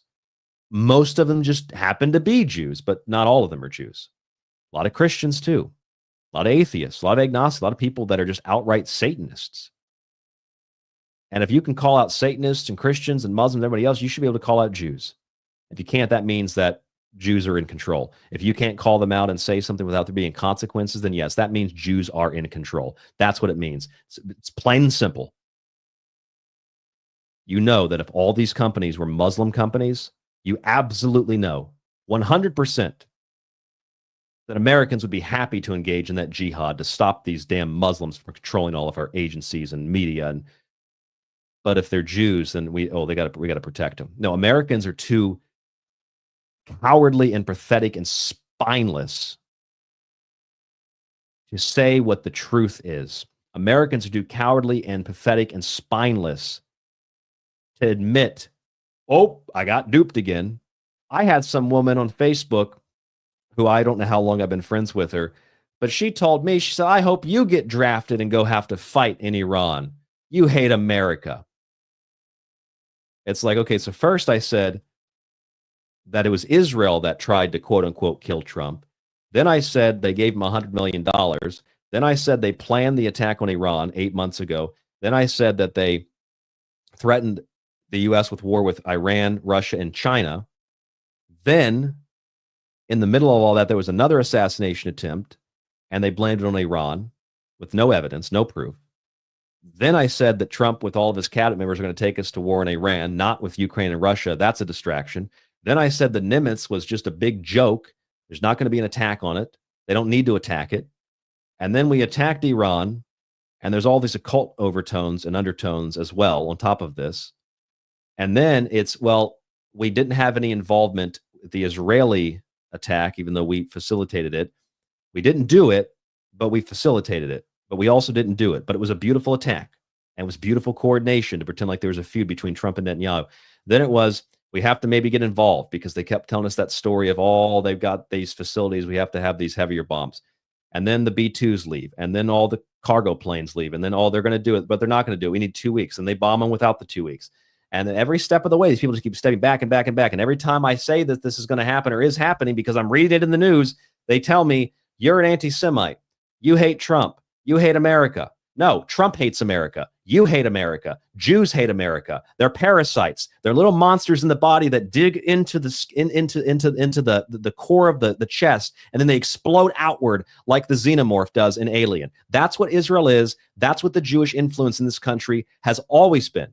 And how exactly does every country on this planet, maybe bar one or two, and every historical figure that has ever spoken about this, predict that this exact thing would happen?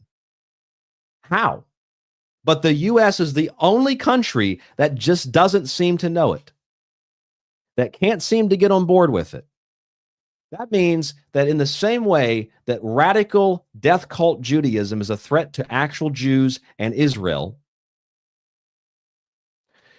radical zealotry Zionist Christianity is a threat to the United States and to Christians. I'll say it again. Radical Judaism, or whatever they call Judaism, it isn't Judaism, it has nothing to do with Judaism, is a threat to Jews, and it's a threat to the United States. And Christianity, in its current form, is a threat to the United States and a threat to Christians. Okay? Christianity is the threat, Judaism is the threat, and Islam is the threat when they become radicalized in the Holy War. Okay, because base Islam, base Christianity, base Judaism are none of these things. No, you supporting this, you justifying this, you saying give it some time, give it a week, trust the plan. No, you are now complicit. You are facilitating this. MAGA is responsible. MIGA is responsible. Okay? It cannot be any more clear. I want to say this as clear as possible. MAGA is responsible. So why don't you do yourself and America a favor and say it out loud? I'm a supporter of Donald Trump. I was lied to. I was duped. I don't support him anymore. I support the Constitution. I don't support a person. And I rebuke all of these lies about Iran and Israel. I rebuke all these lies about anything that doesn't have to do with my country. And any influence from the outside is irrelevant and should be dealt with if there is infiltration by China, Russia, and certainly by Israel or any country. Because if it's China, oh, you know, the Republicans hate that, but the liberals love it.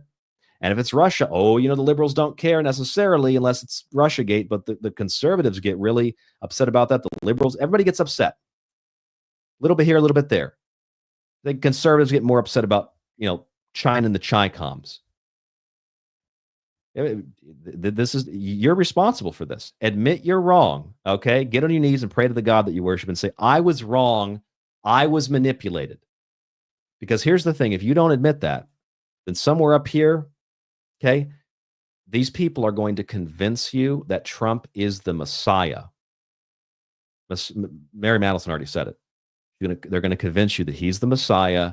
He's the savior of the Jewish people, and they're going to play on that underlying, very subtle archetypical, I should say just that very subtle underlying archetype. That's what they're going to do. That's what's already being done. In the chat room, somebody listening named Hendrix asked me about the Jewish holiday for the solstice. Next month is the morning of the exile and the morning of the destruction of the second temple. So with that and the solstice and everything else going on, you better be very, very, very, very aware of what is happening in the world. I don't think that there's going to be some kind of World War III scenario like everybody thinks. It's going to happen in ways just like the U.S. attack on Iran happened. Well, it's going to be the Nimitz. They don't need the Nimitz. They'll just say AI told us to do it and bomb them. Okay, that's all part of the distraction. All part of the distraction. Okay, and that's a great question too. June 21st. It's not a major holiday, but it is what they call Shabbat Mevarshim, okay, which blesses the month of Tammuz. And the month of Tammuz is the month of mourning for the temple being destroyed in the exile. And these people are going to get exiled again. Okay, they're going to get exiled again. I don't know what they are, who they are, or where they're from, but they're going to get exiled again. It's not a threat. I don't have power. It's a fact. They're going to get exiled again because they've been exiled from any country, every country that they've ever been a part of. And if Israel has so much power and influence and Israel's such a great place, then all the Jews in the U.S. should go to Israel. That's the bottom line. Go to Israel. Because here in the U.S., they are parasites that are sucking the life out of this country. And how is it that people were able to predict this 30, 40, 50 years ago? Because here's the bottom line. Hitler was a monster. But there's a lot of stuff that Hitler wrote in his book, Mein Kampf, that was accurate. Very accurate. And he even admits in the book, it pains me to say this, but every one of the people that ran the media, every one of the people that ran the legal system, that ran the medical system, they were all Jews, and they were perverts, psychopaths, exploiters, power brokers, meddlers, weasels. Churchill said the same thing. What, I'm supposed to believe that every country, from the King of England to Spain to Germany to, like, obviously in Japan in a different context, that everybody else is wrong and they're right. And then Israel is their own country, and it's by far the most hated country outside the United States on planet Earth. I'm supposed to believe that's just, they're still in the right. See, it's not Jews. It's people that believe that they're chosen by God to do anything, to kill somebody, okay, to rape somebody, to steal something, to go to war. People that believe God commanded them to do something. Like George Carlin said, military cemeteries around the world are packed with soldiers who believe that God was on their side. They pray to God for protection.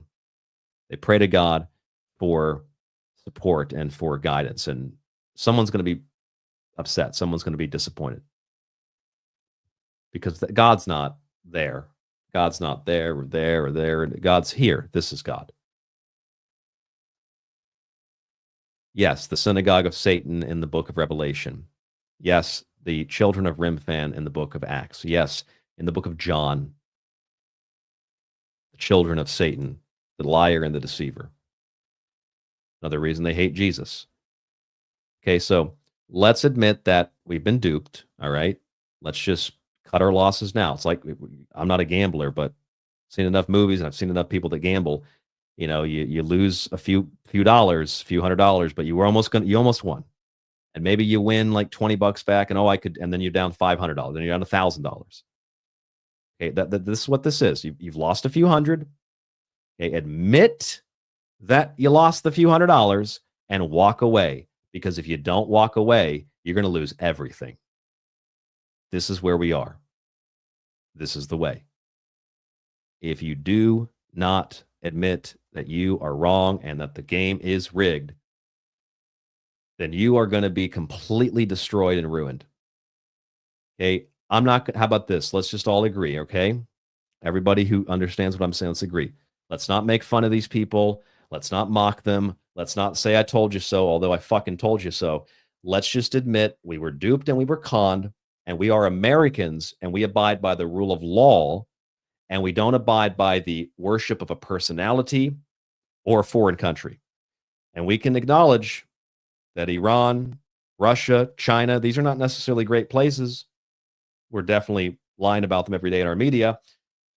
They're bad for different reasons than we're told, and they're good for different reasons than we're never told. But the United States is not really any different than that. And we need to understand that our leaders are just as psychotic, and none of that even should matter outside of the country. We should focus on our own country. We should focus on our own problems. But no one's going to do that. I'm not going to make fun of you. Just admit it. Tell me right now you were wrong for supporting Trump. Tell me right now I was right. Tell me right now that all the other people that said this were right. Tell me right now that all the other people were also wrong for supporting Trump. Okay? I don't need to gloat about it. Just tell me I'm right. Or how about, since that is kind of gloating, you don't tell me I'm right. How about you just say it quietly to yourself? Okay, put it out there into the ether. Just say, I was wrong. And I repent for my sins. I destroyed what was left of America. You think that's going to happen? No, actually the opposite is going to happen. Now it's going to be, oh, well, now we have to completely go to war because it's justified. You notice when people do really bad things and they have no remorse for it, they'll continue to do really bad things because they don't care and they don't have any remorse for it. You ever think that maybe the people that say, and it just changes with like every passing moment, they just say whatever is told to them by the Trump administration, just like the Biden people, the Obama people, the Bush people. They just repeat it. Trust the plan, right? Trust the plan. You ever think that maybe those people are like NPCs? They like to make fun of other people for being NPCs. You ever think that they're kind of the NPCs? You ever think that like the revolution, as people term it, is kind of a staged revolution? You ever think that maybe the whole like America's back baby, like it's just a corpse that's been reanimated, and the thing that possesses it is Palantir and OpenAI and the Stargate project and Operation Rising Lion, and it's basically just resurrecting a corpse and willing to on the battlefield, and people are just so terrified of America that it's like, oh my God, the American commander is back and America's in charge again. Like what, with electric cars and spy grids and making all the things that we saw under Obama and Bush and Biden 10 times worse? You ever think that maybe if you can figure out the plan, that other people could figure out the plan if there was a plan? And that they've co-opted that plan like Tea Party, like Wall Street, and so on and so forth?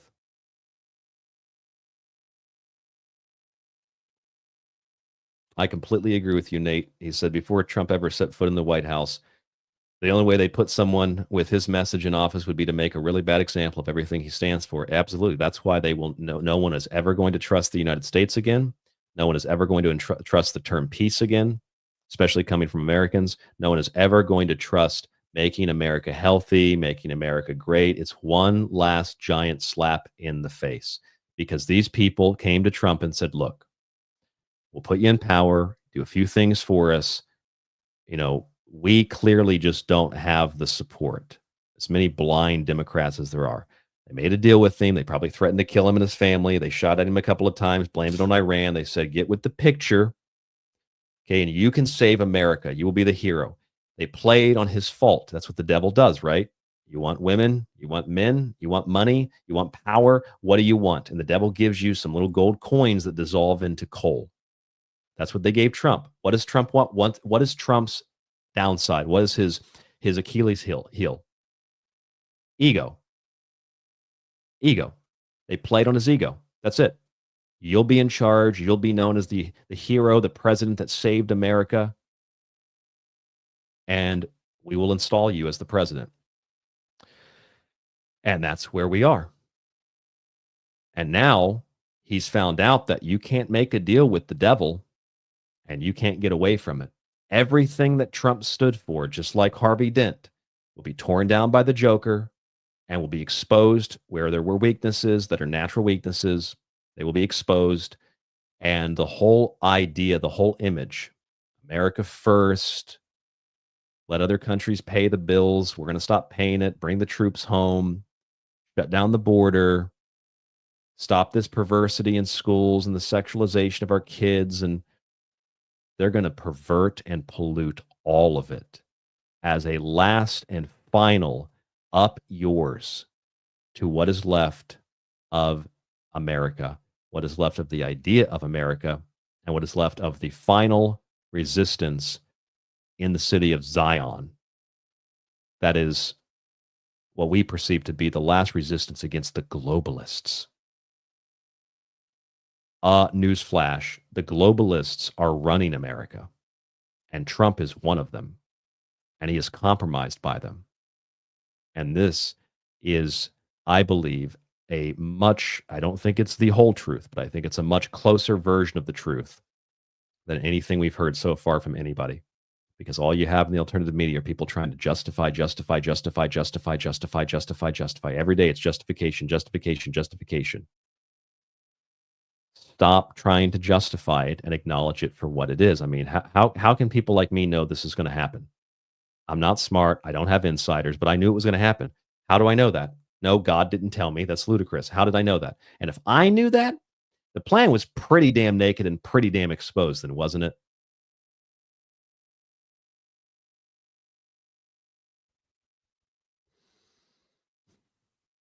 Patricia in the chat says, some of us believe that Trump's role and goal is to take down the U.S. I never thought that he would do it at the behest of Israel. I've never thought that. I've always thought that Trump was a useful pawn and an example of how our country is a country of idiocracy, really. It's quite frankly what I thought. He's basically President Camacho. And his cabinet members were elected in a contest that some random person won. That's what I always saw Trump as, kind of a joke, kind of an insult. But then you get into administration number 2, and here we are. Administration number 2 is starting off with gene-altering vaccines that are really mRNA gene therapy with OpenAI and NVIDIA and SoftBank and Stargate project with Oracle.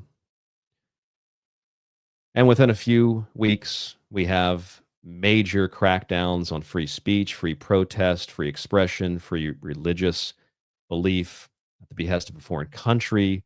And then a few weeks later, we have an attack on Iran, but Trump didn't actually do it, right? It was all just the U.S. had no involvement in it. Then the U.S. had some involvement in it, but we didn't get involved in it, but we might get involved in it. Then we get involved in it a little bit. It's going to be 2 weeks. And then there's all this propaganda about the Nimitz, which is nonsense. And then there's an attack, and then it's done on a waning moon, the moon of Hecate. It's done on the summer solstice. And if you point that out and the fact that all the other wars have been waged on Jewish holidays, people call you an anti-Semite as if that's supposed to mean something. You point out that Israel is actually a word that means people that struggle with God, which is everybody. So if you bless God's people, which is humanity and nature, then you'll be blessed by God. But if you destroy it and starve 500,000 kids to death in the 90s in Iraq, then you'll be cursed by God. And maybe it is all still part of God's plan. I mean, they're showing you who they are. Ted Cruz said he was elected to the Senate to defend Israel. So, I mean, he said that. How can a senator get away with openly stating that? I was elected to defend Israel. You're a representative of the state of Texas. And you were elected to support Israel? And you can't say that that's true because Texans don't want to admit that they've been duped. They're probably one of the worst states when it comes to that because they're Texans.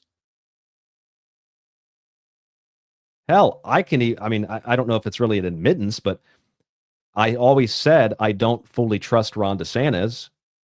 I've said it over and over again, but I thought he was a better executive because he at least knew how to go to Congress in the state of Florida and ask them to get things done.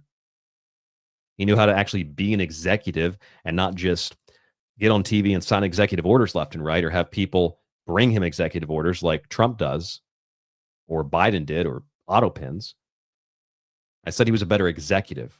But I have to admit, of course, DeSantis, he goes to Israel, and he's part of their lobby too. He's part of their group. He's like third generation Bush. Hell of a lot better than Bush, but he's compromised and controlled by the same people. I read his book, and I'm pretty sure he wasn't in a secret society, but he was very close to those secret societies. He was very close when he went to law school. He's very close to the same Bush people, which are all neocon, pro-Israel, Zionists, go to war, kill all the Muslims, kill all the people, and kill the Jews, kill the Christians, whatever we got to do to support whatever the thing is that runs the whole thing. I don't know what it is, a demon, or I don't know. He's part of it too. I got to admit that. And people like DeSantis essentially work for Netanyahu too. In fact, I'm pretty sure Netanyahu has like a vacation house in Florida, probably given to him by the state government. I should check that. Is that true? Doesn't he have like a vacation house in Miami or something? Let me type it in: vacation house, Miami or Florida, and see. I think he does. Oh, his son. Well, he and his son. It was like Netanyahu has a house, but they have a luxury Florida apartment. It's true. Jewish Chronicle: Netanyahu's son criticized for living in luxury Florida apartment while Israel is at war. Yeah, it's a family luxury apartment that Netanyahu and his family have there in Florida, near Miami. Man, my memory's good. Look at that. According to the Daily Mail, this is the Jewish Chronicle, the progeny of the Israeli prime minister is paying $5,000 a month to live in the condo complex in Hallandale Beach near Miami. Netanyahu was reported to have been there on many occasions. It's a family house, like a little vacation house there in Florida, which is like a giant hub for the Jewish community in the United States. Like pretty much the whole southeast coast of the U.S. is like a Jewish enclave, which is not my opinion. It just is. In fact, I had a job one time where I traveled around the state of Florida for some quote unquote nonpartisan political campaign, and the kid that I drove around with was Jewish. And I had no idea. We drove around to all these places, and we ended up, I think we went to like every major city in Florida, a lot of minor cities too. We went everywhere over the 2 or 3 month period. And I remember he said, he was Jewish. He had to tell me every day, go get something to eat. By the way, I'm Jewish. Can I get a Coke? I'm Jewish. Can I get the lobster with that? I'm Jew. And the woman's like, you want a Coke? I don't know why you have to tell me you're Jewish, but he'd tell everybody he's Jewish all the time. And he said, yeah, this is like, it's all Jew. My family's here. It's all Jewish, like up and down the east coast of Florida. I had no idea. He told me that. I was like, oh, interesting. Okay, so Netanyahu's got a nice little house in Florida. I have to admit that too. Netanyahu and DeSantis are buddy. It's like Tim Pool. Tim Pool is literally met with what kind of? I've been doing this for 15 years. How long has that kid in the beanie been doing this? And he met Netanyahu. I know some people that have done this twice as long as me. I saw Ron Patton in the chat. Ron, how long have you done this kind of thing? How long have you been in radio? How long has Clyde been in radio? I don't want to bring people too much into this because of the stuff that I say. I don't want them to be directly associated with it. But how many years have you been in radio, Ron? Have you ever met with Benjamin Netanyahu? No, because people like Tim Pool are plants. That's why. They're plants. Might as well work for the IDF or the Mossad. So I don't know what else to say to you, frankly. I was about to stop 30 minutes ago, but I just kept going on. Ron has done this for 20 years. Have you met Netanyahu yet, Ron, in 20 years? I met a lot of cool people, but I've never met world leaders because of the stuff I've said on radio. I don't think it works that way unless you're working for them. Everything fine in the chat says totally blackmailed Congress, no big deal. Where's the next sports ball game and my hot chips? I mean hot dogs and chips, but yeah, pretty much what Jordan Maxwell used to say, right? He said it's all a sport. They got you by the balls, and all anybody cares about is sitting in their underwear, drinking and smoking and eating pizza and watching the game. Who cares? And that's pretty much where we are. Nobody cares. Who cares? Nobody cares. And if you do care, it's like you just repeat what the talking points are so you feel like you sound smart. The thing is, I'm talking to a wall when I say that because everybody who already knows that is in agreement with me. And anybody who doesn't know that isn't going to be smart enough or willing enough to accept that that's what's happening. And it's like the mass majority of people. It's the mass majority of Americans. Ron's in the chat. He says the Jews in Olympia, Washington hate Netanyahu and Israel. Yeah, in fact, what was it, like 70% of Israel hated Netanyahu. What was his approval rating before October 7th? It was like 30-something percent, 40% or less. And then there's October 7th and the stand down, and then suddenly, oh, magical, look, Netanyahu has got the support, just like Bush in 9/11. Now everybody's behind Bush. Everybody loves Bush now. And Colin Powell and Dick Cheney. It's a big prick-waving contest. I mean, there were protests in Israel. Protests, there was investigations. People were in the streets. People were angry and borderline riots from what was reported, just protesting and people holding up signs and screaming and demanding that Netanyahu be criminally prosecuted. And then we have October 7th, and it all just kind of magically goes away. Like, you know, Netanyahu is on trial for criminal charges, right? On trial for criminal charges, and then magically it all goes away.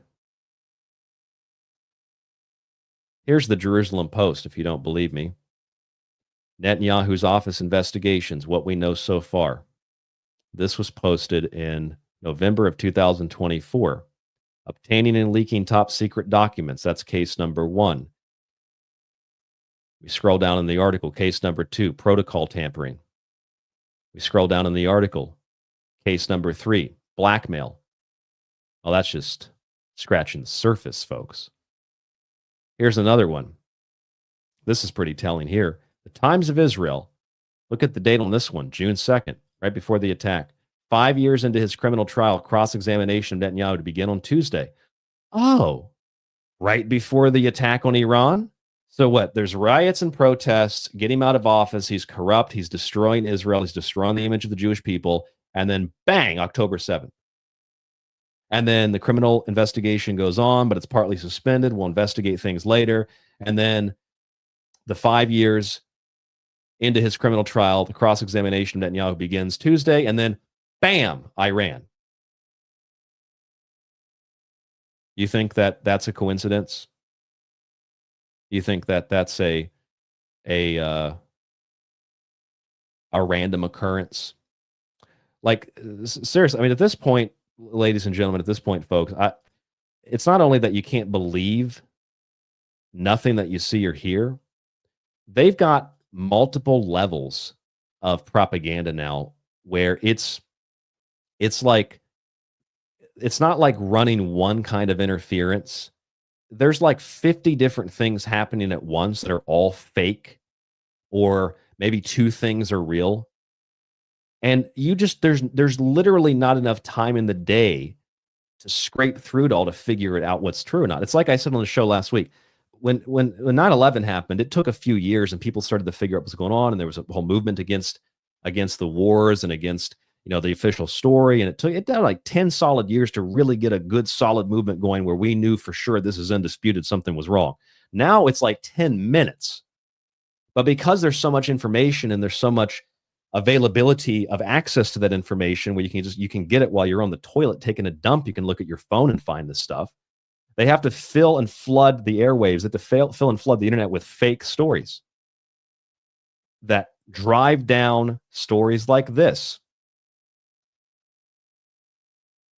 In fact, let me see, what was the exact date of this? So this would have been June 2nd. If I bring up my calendar, that's a Monday. Okay, so June 3rd was when his trial, cross-examination trial, was to begin. And then Iran. Oh, just like the last time something was going down, like just like he was being investigated before for all these criminal actions. And then, oh, boom, October 7th, just like Bush and 9/11, just like Obama, kind of questioning Obama, don't really like what's going on. Oh, look, he caught Osama bin Laden. Woo! Remember that? I'll show you that. Bin Laden. When was he captured? Bin Laden, well, he supposedly was dead even before this. They probably just faked his death. Okay, but what was that? Back in September 2013. So that was well into Obama's terms.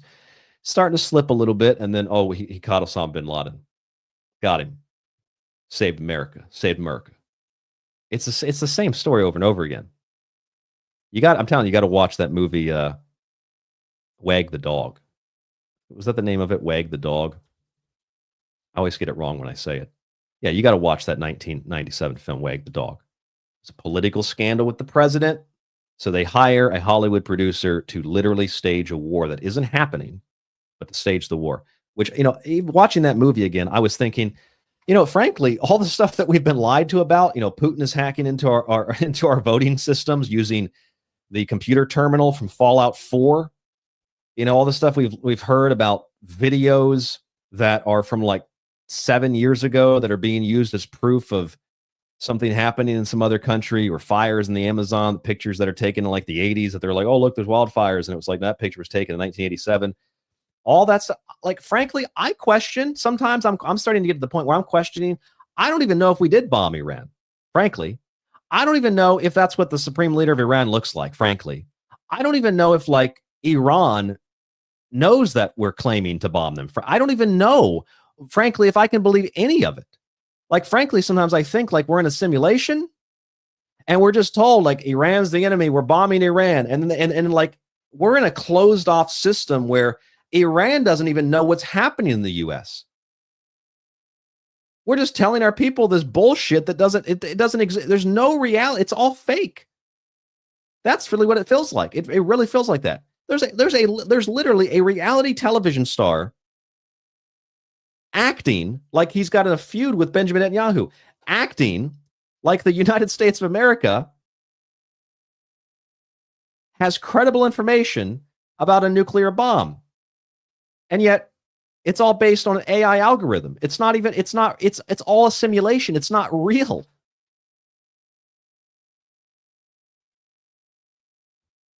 I'm starting to think that maybe I'm going off the edge or I'm falling off the ledge, but I'm getting there. I'm getting there. I'm trying to be real careful because I think that the ledge is going to break. I've got to be real careful going up to that edge because I think that that's the goal, is to drive people over the edge. Got to be real careful what I believe here, but like I understand why people take that state of awareness, or that they get that state of mind.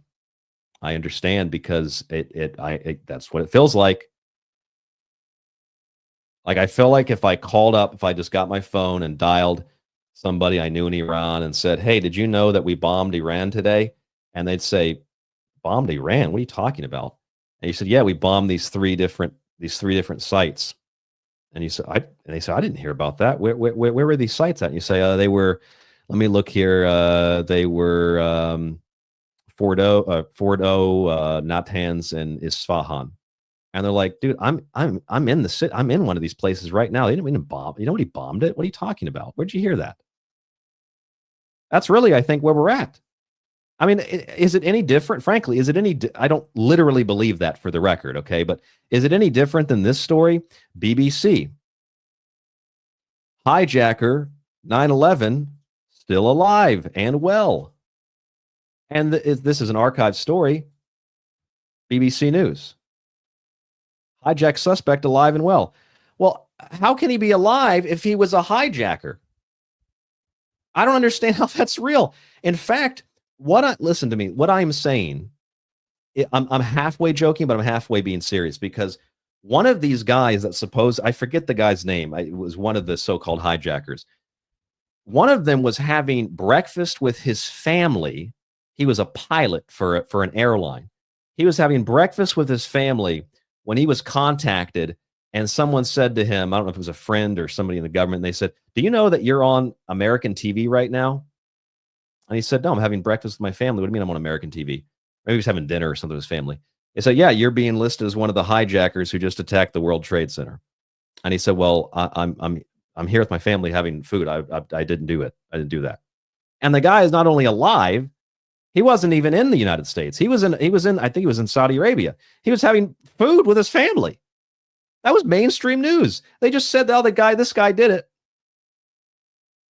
I wonder if we could ask Grok that. Maybe Grok could scout. There are some benefits to using Grok if you use it like a search engine and you don't believe exactly what it says. You ask for sources and links. Let's ask Grok. Maybe Grok knows, maybe he doesn't, or it knows. It's a Martian intelligence in the fictional world. Let's ask which 9/11 hijacker was having food with his family when he was on American TV as a terrorist. And let's see if that brings. I know this. Trust me with my memory. I know that this was a story. I just don't know what the guy's name was. He says no. They say there's no definitive influence. This is a misunderstanding. I know the original story was food with his family, so there's nothing here. Let's see. Let me look at the search engine. 9/11 hijacker with family during event. Yeah, I think this was in like documentaries and short documentaries, big documentaries. I do not know the name of the guy. Even Grok says here that one of them, let's see, what did Grok say?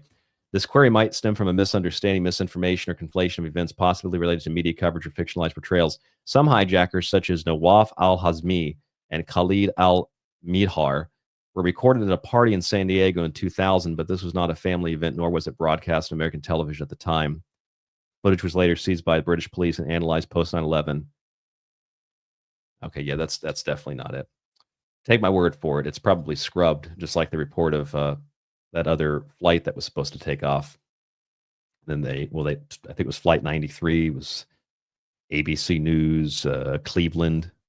And they said there's a bomb on board, and they flew it and they landed it at basically the Northwoods plan, which is what makes a lot of people think they took those passengers and murdered them and then crashed remote controlled jets into the World Trade Center, because it was basically the Northwoods plan. I don't think you can find that online anymore.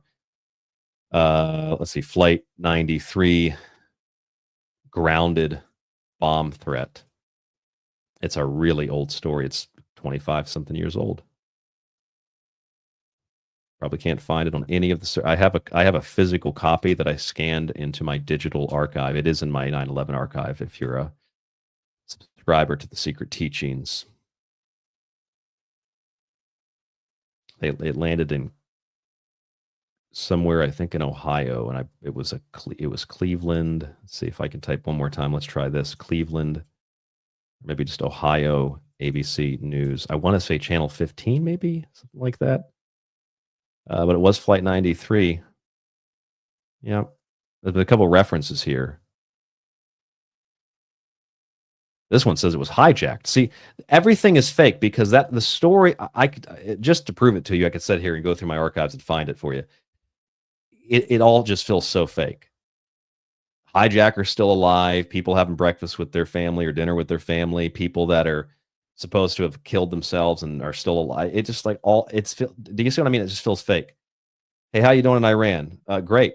I'm sorry we just bombed you. You didn't bomb us. Like, I think, frankly, we're at that point where that is more believable than what we've been told, because the American public in particular has been so unbelievably, incomprehensibly deceived that there is literally nothing that is believable anymore. Even when we are told that what we are being told is a lie, Americans won't believe it, even though the lie is actually the truth. Like, it's a really complex psychological game.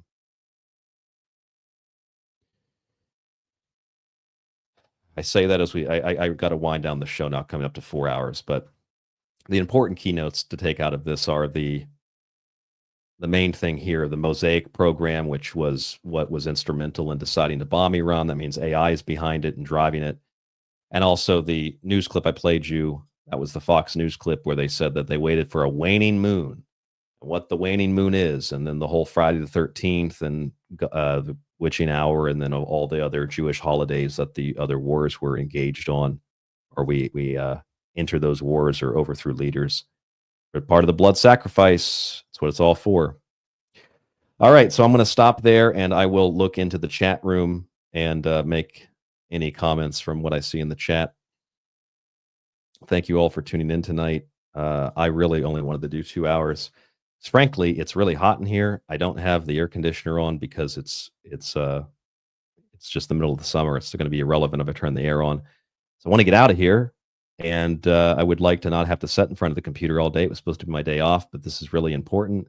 I know everybody else who has an internet connection is making their own statements like everybody is some expert when 9 out of 10 people have no idea what they're doing.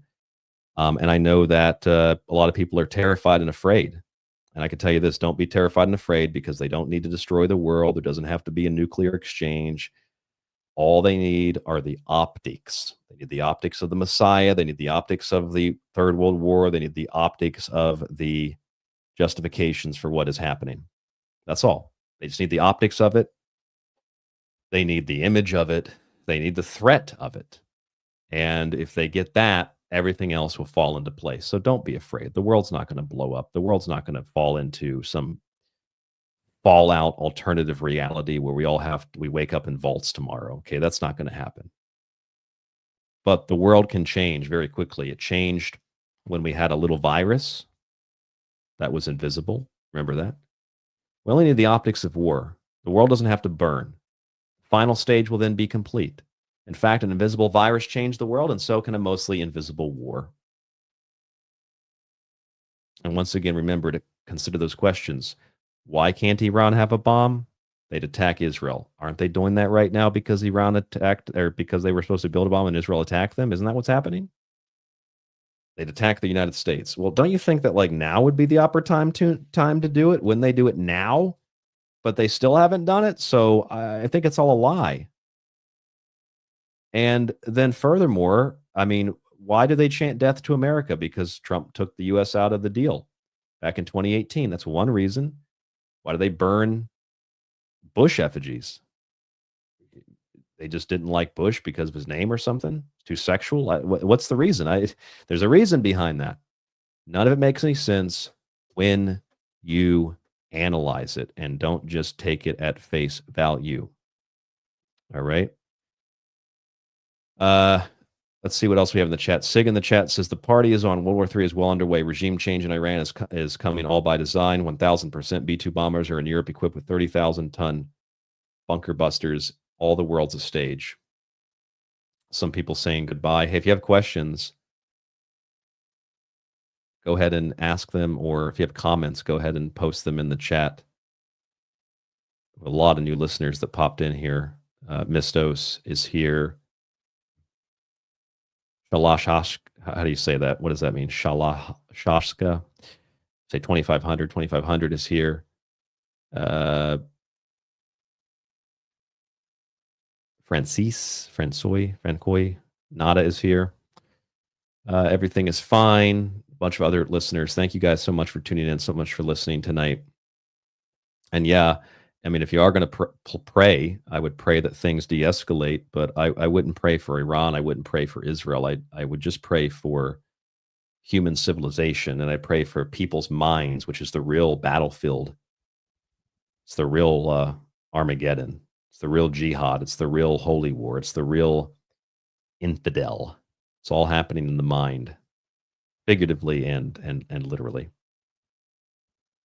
All right. Thank you all so much for tuning in. We got a few minutes here. So anything else in the chat? You want me to throw something up on the screen? You have an opinion? Type it in real quick. I'll throw it in the chat. If you're listening only in audio, this is a free video, but because listeners have been so great in downloading the archived shows and listening to the archived shows, we're able to do these. This is a random show. It would have been Friday if I wasn't out of town, but able to do shows like this, especially on Fridays. So thank you for supporting us. Keep supporting us, and I'll continue to do stuff like this. I keep telling myself I can't do these marathon shows, every day, but here we are again because so much is happening. But pay attention to those things I mentioned to you, okay? I think those are very, very, very, very important. Thank you, Nate. I did not get a PC. I got a new Mac. I hate PC. I hate Mac too, but I hate Mac a little bit less than PC. It's just simpler and easier to use for me. PCs and I do not get along well, but I did get a new Mac. Got a really big discount on it too because I traded in my old computer, and they gave me a lot for the old computer. I think I got like close to $600 for the old one, and it's 4 years old or 5 years old. I only paid, what did I pay for this? Like $1,000 for a brand new. I got 24 gigs of RAM, 0.5 terabyte hard drive, and it's all the new Mac features. It's not bad for $1,000.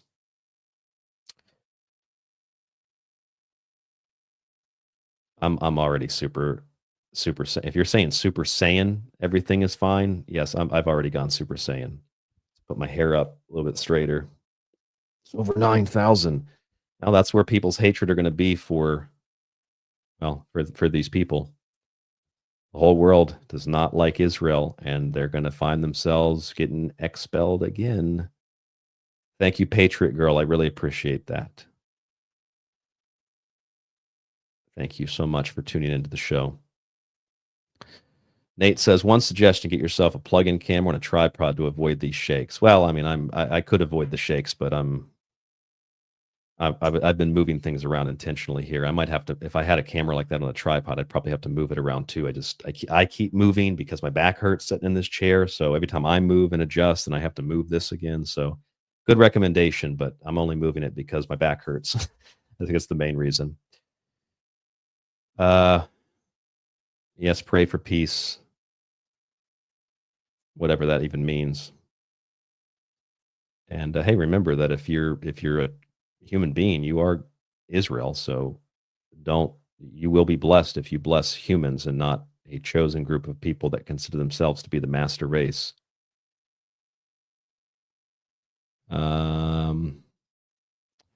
Hendrik says the nihilism is the ultimate psyop. Well, yeah, that's a good way to put what I was saying earlier. Absolutely. It is kind of the ultimate psyop to get you to just give up, give in, and say, you know what? I don't really care. I don't really care. Like Cat Williams said, they were using words that people can't readily identify. They say on the news today, we killed a group of insurgents. And black people be sitting around being like, I don't even know no motherfucking insurgents. You can kill all those motherfuckers. That's pretty much how Americans feel. I don't know no Muslims. You can kill all those motherfuckers. I don't know no Arabs. All I know is they did 9/11, and you can kill all of them. You know, that's kind of how I try to find some humor in it. That's pretty much how I feel about it. All right. Anybody else with comments? I should scroll back through this to see if I missed anything really interesting. Sasquatch says, or squash. Why I say Sasquatch? Squash says a feeding trough of lies for every taste. Yeah, that's another good point. That's a really good point. All those different stories, it is just a feeding trough of lies. It's a buffet. You can pick whatever, believe whatever you want. Something was a lie, something was truthful, something had to be a lie, something was just a lie, something needed to be a lie to justify something else, a red herring. Yeah, it's everything we've shown you and everything I've played for you tonight. It's just a little bit of everything. Everybody gets their own, their own little piece of it. Nada says it's all a coincidence. Yes, the coincidence. Yep. And yes, Ron had said a lot of those protesters got bulldozed by the IDF. Yep. Made them into some Rachel Corrie pancakes. Remember that? Where they bulldozed that woman, Rachel Corrie, and then they made pancakes and celebrated murdering the woman with a bulldozer. Sure you don't remember that because you weren't told about that. Remember Operation Susano? Probably not, because they didn't tell you about it. The Lavon affair? Probably not, because they didn't tell you about it. All right, well, you got 4th of July coming up. You've got the Jewish mourning next month to mourn the destruction of the temple. You've got videos online of Al-Aqsa being destroyed, provocation against Islam. You got the whole Muslim world uniting against Israel and the United States. And again, I don't think it's going to be total all-out war. But it's a new kind of war. And it's nice to know that AI is there to help us, isn't it? The AI is what gave Trump the go-ahead green light to do this. Not intelligence, not spies, not information on the ground, but AI said to do it. That makes me feel very comfortable. AI is in control, right? It's all part of the fake world, psychological warfare. All right. Thank you all so much for tuning in. I'm Ryan Gable. This is The Secret Teachings, another 4-hour special. Please subscribe. Please buy a book. Please download and stream the show. And please don't forget to leave a review on Apple, because that is where we have most of our listeners, I think, is largely through Apple. Stay safe, stay informed, stay healthy. Remember, bon voyage, war is peace, and freedom is slavery, and ignorance is strength, right? Bombing Iran, that's peace. And being surveilled by Palantir and the NSA, that's freedom. And remember, ignorance and delusion and ignoring the fact that you were duped, that is strength, at least according to the Orwellian doublethink. Bon voyage. Have a great night, a great morning, a great afternoon, whenever and wherever you're listening around the world.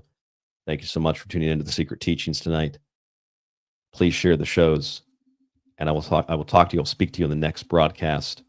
I'm intending to do some variety this week on the show, because I just energetically can't take this stuff anymore, and I don't want to keep feeding into it.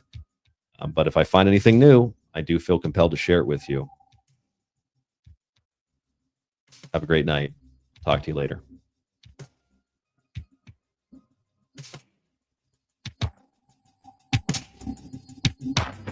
Thank you.